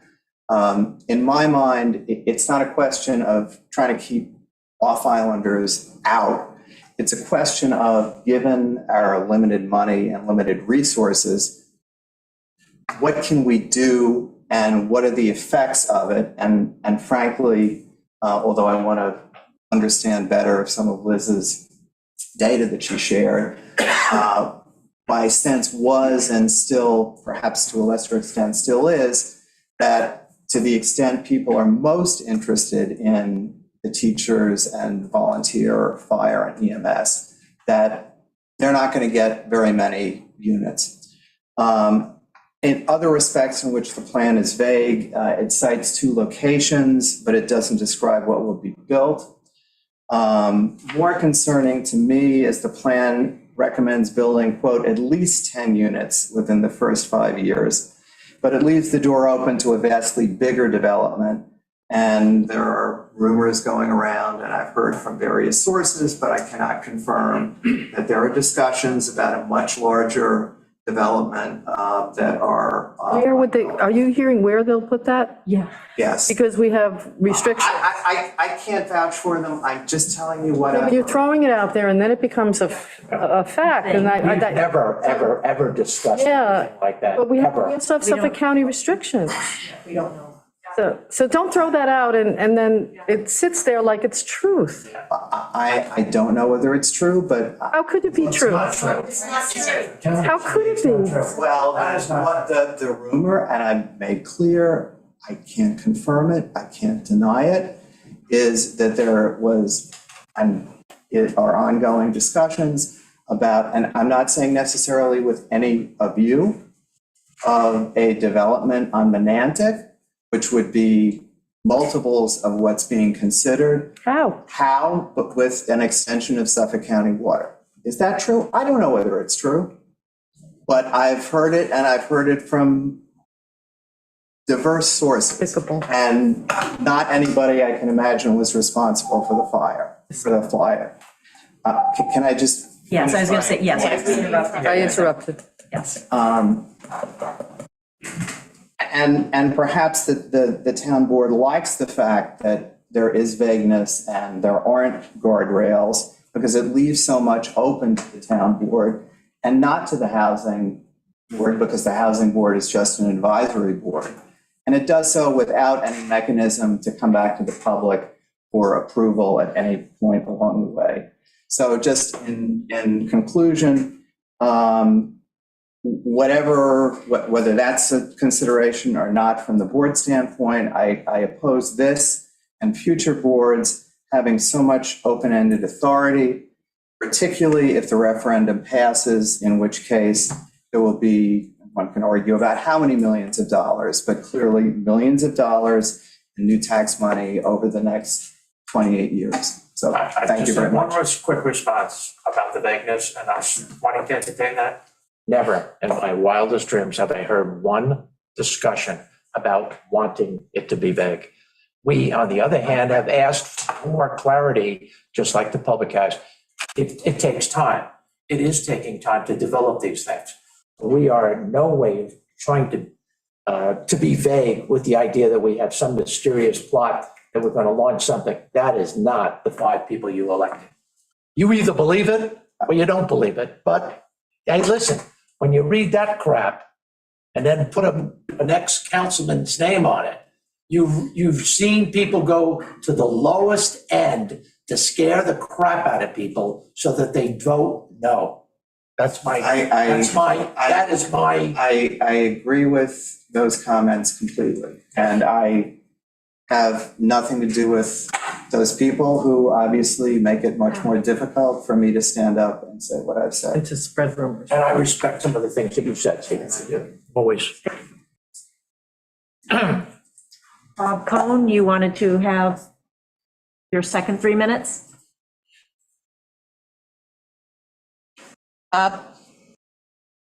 Amber called on you, you're muted. Thank you, I can't see. Yeah, no, that's why I noticed.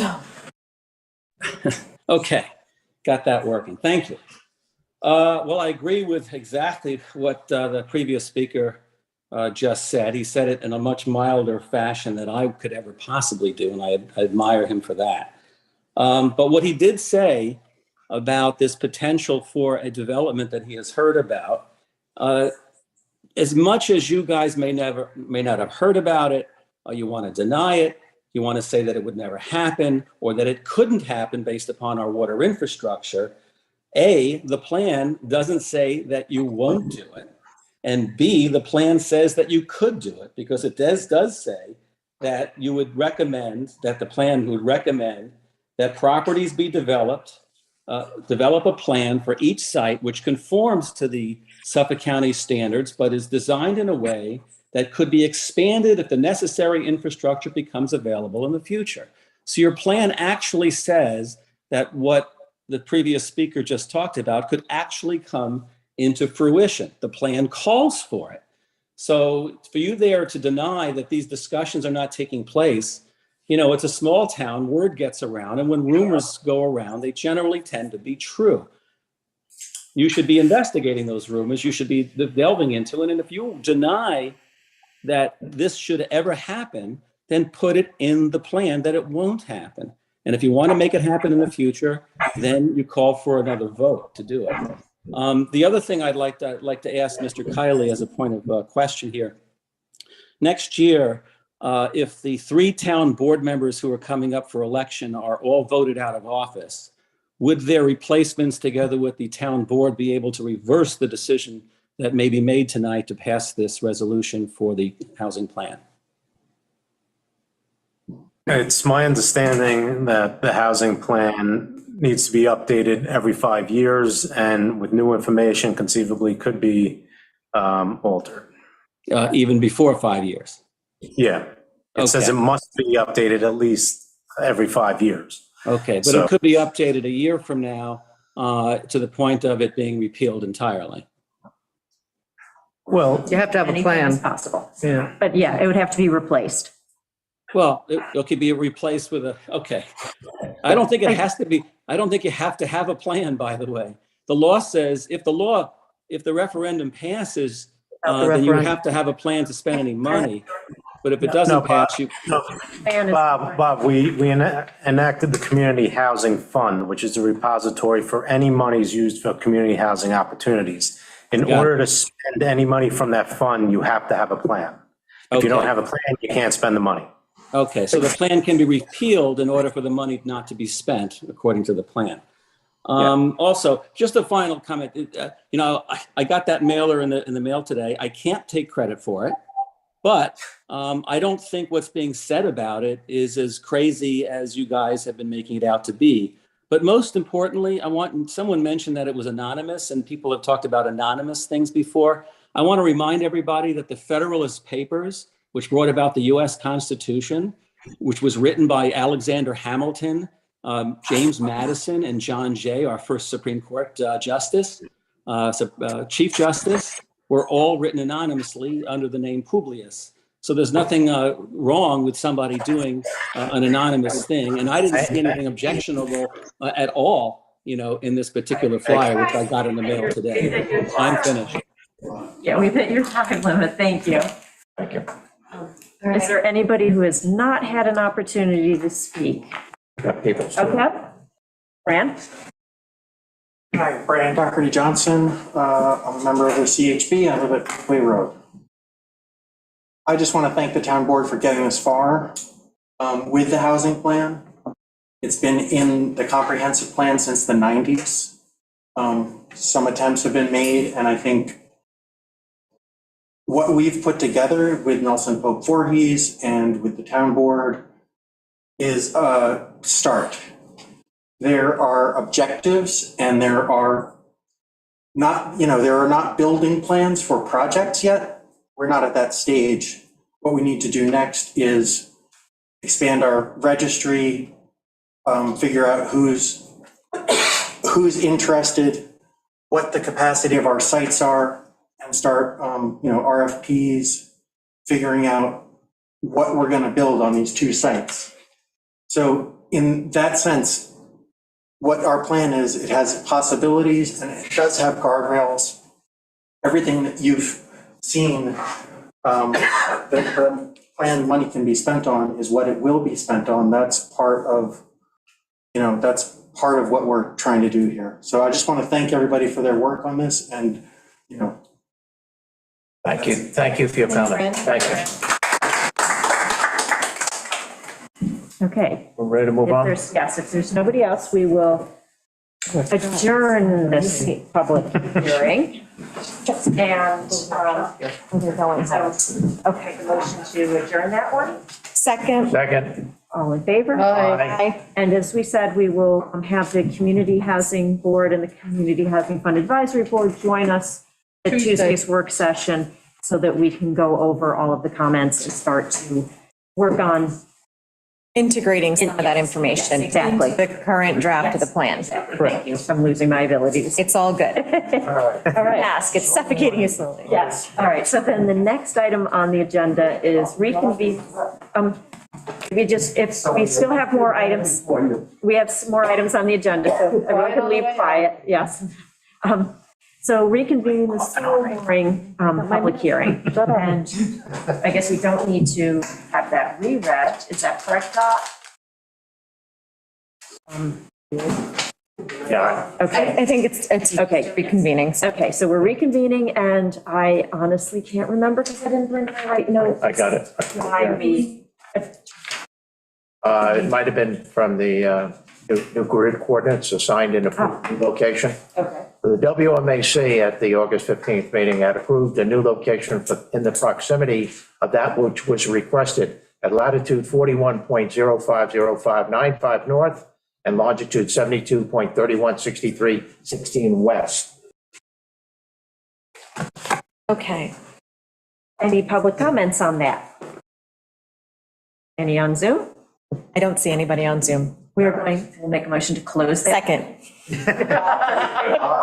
Aye. Okay, closed. All right, good. We can close these. Okay, we are now going to reconvene the hearing on 27 Dickerson Drive wetlands application. I've been here for a couple of hours. So we will, You guys get some type of an award, Yeah. I'm telling you. we were waiting for a report from. Patience of saints. CAC. Yeah, we're waiting for a report from the CAC. They requested some information that we have. Oh, great. Yeah, I do. Yeah, before you, Thank you very much. And I'm sorry for. I'm sorry. Christine, again? No, first, Jim, you Yeah. have the CAC. Let him read the CAC report. You're at first. All right. So the applicants were there last night, which was very, very helpful, and thank you, and I'm sorry for taking this long to get to this. The vote to approve was 0, following recommendation. Notice this property is against Menantic Creek. Homeowners were present for the meeting and answered all questions and heard committee recommendations and responded. Number 1, the need to place gravel around the perimeter of the construction area.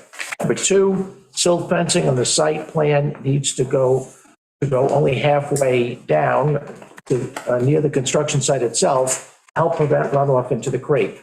And number 3 was a recommendation because there were established trees on the property. Recommendation to help protect those trees was to construct some fencing around the trees, approximately 6 feet out from the trunk, because obviously if you have vehicles and a lot of pedestrian traffic over that, especially in the fall, in the winter when the ground gets moist, that heavy stuff just compacts the root system. And there was a fear that, and this was coming from Danny Clark, so just a good recommendation. You want to preserve the trees, put that fence around 6 foot around from the trunk, and that should be great. But overall, there was no major issues here. Those were the 3 recommendations. Can I just clarify the first one, James? Yes, I'm sure. The gravel, it's the gutter system. French drain. Right, it's French drain. So Okay, what we okay. did is, Okay. my architect today put on the site plan, Okay, capture, the capture where it would be, and then the 2 dry wells we'd use to run from. thank you. Thank you. Perfect. I go by Jim, but that's okay. Say James, he said, who the hell was that? Your mom's yelling at you. Yeah. No, she didn't say that. And that was it. Yes. It's all been met. Yes. Most recommendations. All right, so do we have anyone from the public who wishes to speak on this? No one in the audience? Pam. Anyone on Zoom? Okay, Pam, Pam. put her hand up. Pam? I did put my hand up. Was that a new plan that you were just issued? Because that's not what was seen by the CAC last night, and I haven't seen that one. And the other thing that did come up in the meeting last night with the CAC is that I mentioned in their DEC application, there were 4 answers given on the short environmental assessment form incorrectly. Oh, And sorry I about realize that. that the DEC approved the application, but I am wondering if the town board is concerned about false statements being made on such applications, and if in fact you have a copy of the application by the applicant that was sent to the DEC that would confirm my statements here. Yeah, and I All right, we will. yeah, those 4 questions, by the, how did you characterize those as truths, as false statements? Or sometimes there's a misunderstanding about the question. So I don't want to say that they're false statements. I think This there's is more not a I'm sorry, I need to interrupt you right now. This is not a misunderstanding of the questions. These are questions that are automatically filled in by the DEC's program. When you put an address in on the EAF Mapper program with the DEC. Have the 4 questions, There Pam? are What numbers? 7 questions. There are 7 questions that are automatically inserted. And Okay, so four- what are the questions in 4 question? out of those 7 questions were What changed. they are. Right, okay, okay. They're the ones that usually trip people up. Okay, all right. We will But it take a shouldn't look. trip anyone up if you use the automatic program. That's why No. the DEC did that. It goes with the property. They eliminated any possibility of being tripped up on such questions because of the program that they designed. Okay, yeah, we're not, I made a mistake in the past, for public hearings, so we don't have to have the applicants respond. All questions are directed at the town board. Okay, So we sorry. will look into it. We don't want to go head to head. Okay. I learned my lesson once, and I made that mistake again. Just to be clear, she's saying the DEC changed the paperwork or that we? No. No, No. she's just saying that there. You did use the mapper. On the DEC application. Yeah, the mapper has. Was it specific? I don't know which one she didn't say. So how are we supposed to address it if? Well, we can, the town board will take a look at it. We'll look at it and let you know. We will get back to you.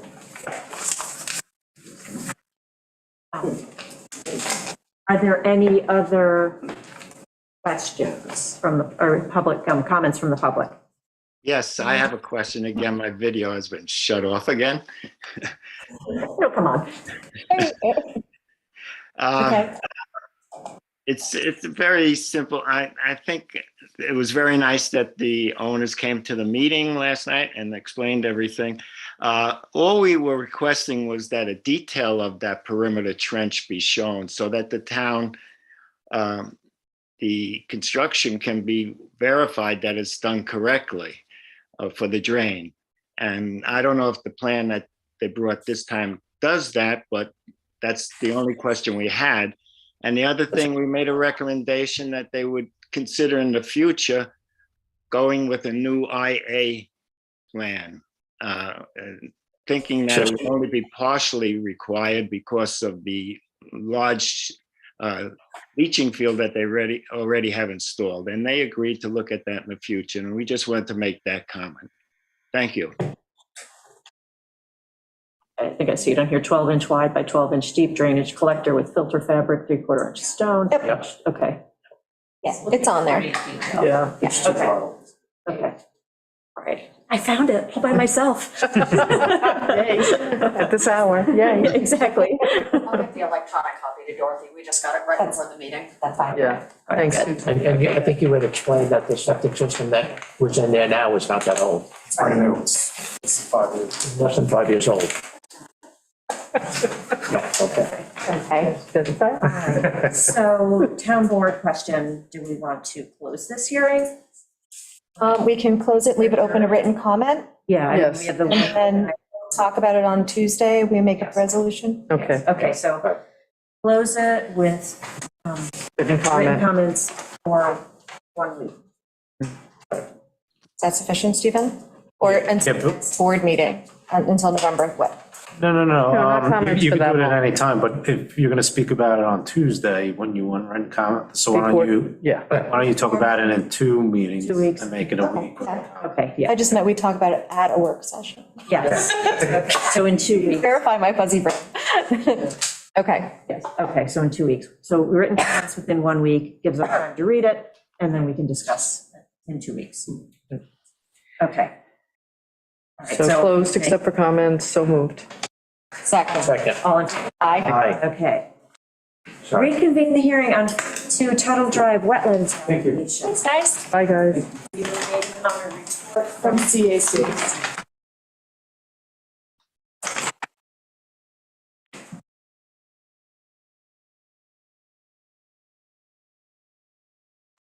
Do you have that Oh, CAC on report for 52 Tuttle? 52 Tuttle Drive? Yes. That's a church application. The vote to approve was 6-0 with the following recommendation. The homeowners, again, were present at last night's meeting, heard the concerns of the committee and answered all the questions from the committee. Note, the homeowners have agreed to be putting in a new IA septic system for the home. That was a big plus. Howard, if you can follow along with me, recommendation number one. Again, I'm going off my notes, not off of the secretary's notes, the official notes. So I take notes as best as I possibly can. Irrigation system for the new plantings. It's only temporary for the new plantings until they're established. So noted. So we wanted to make sure that in the new plantings, that they would have that irrigation system in there for a matter of 6 months or so until the plants establish themselves, and then that would be discontinued. Number two, the committee inquired about the pool cover for the existing pool, but it was not feasible to the construction of the pool. It was not constructed in such a manner that you could add now put in a pool cover, plus the steps going down into the pool made it, a problem. So the suggestion was that they do put a netting over the pool, just in terms of keeping leaves out, keeping it clean, but that's not the same as the advantages of having pool cover by maintaining heat, loss of evaporation, keeping it cleaner, less chemical, all those things that we recommended. So they said when they they redo the pool, they would keep that in mind in terms of putting in for a pool cover. Number three, the silt fencing is required in the area of construction. Number four, the pool hose automatic feed system indicated on the diagram/plans. Howard, if you're still there, if I got that wrong or you wanted to add something, please do it now or forever hold your peace. Oh, it's going to sleep, but that's okay. The only thing was on the automatic pool filter. We discussed that a little bit at the meeting, as you recall, and we would just like it to be more of a permanent installation than a garden hose going there in case there's a leakage, that it just doesn't continuously run out of that. So that was the only thing that we had brought up for that. And the only reason for the silt fencing was if that slab is disturbed. If the slab is not disturbed, they don't need the silt fencing because there's no disruption of the ground there. So that was the only clarifications I have. Thank you. So we'll open this up to the public. No one on Zoom. Okay. I'm going to. Oh, hold on, Pam. Okay, Pam. Shocking. I know, right? Shocking. Listen, just one thing about this project. Just one thing. No, because the truth is that this irrigation system went in last year. Mrs. Church had mentioned it. She did the plantings, or just this year, I guess it was, this summer. But they put that irrigation system without a permit. Were you going to require them to get a permit, or how are you going to mitigate that situation to make sure that that doesn't remain on the property? Because right now they're sitting on a code violation, as far as I understand it. They put in an irrigation system without a permit. So how do we handle that? Because I know this is a big thing about irrigation systems now on the island, and it's really quite important. And there's been conversation about grandfathering them in and demanding permits, so that's my question. I'm sorry. The way to go to counteract this deficiency. Confer with Reed. Yeah, I was going to say, we're just building department. Yeah, it's the first time hearing of it, and I'd like to talk to the chief building inspector. All right. And obviously, we can make it a condition of any approval. Yeah. Like whether we. Okay, Pam, good point, though. Thank you. Yeah, Good I'm not point. aware of it. Thank you. On this one, because with the code violation, do we want to keep this open just so We do. we need to get input from the homeowner, I guess? I was going to say close it because the code violation is a separate entity. If it's supposed, we don't have confirmation. And it's not necessarily to do with the building application. It's The wetlands application. But right. I'm thinking it's triggered because they're going to build.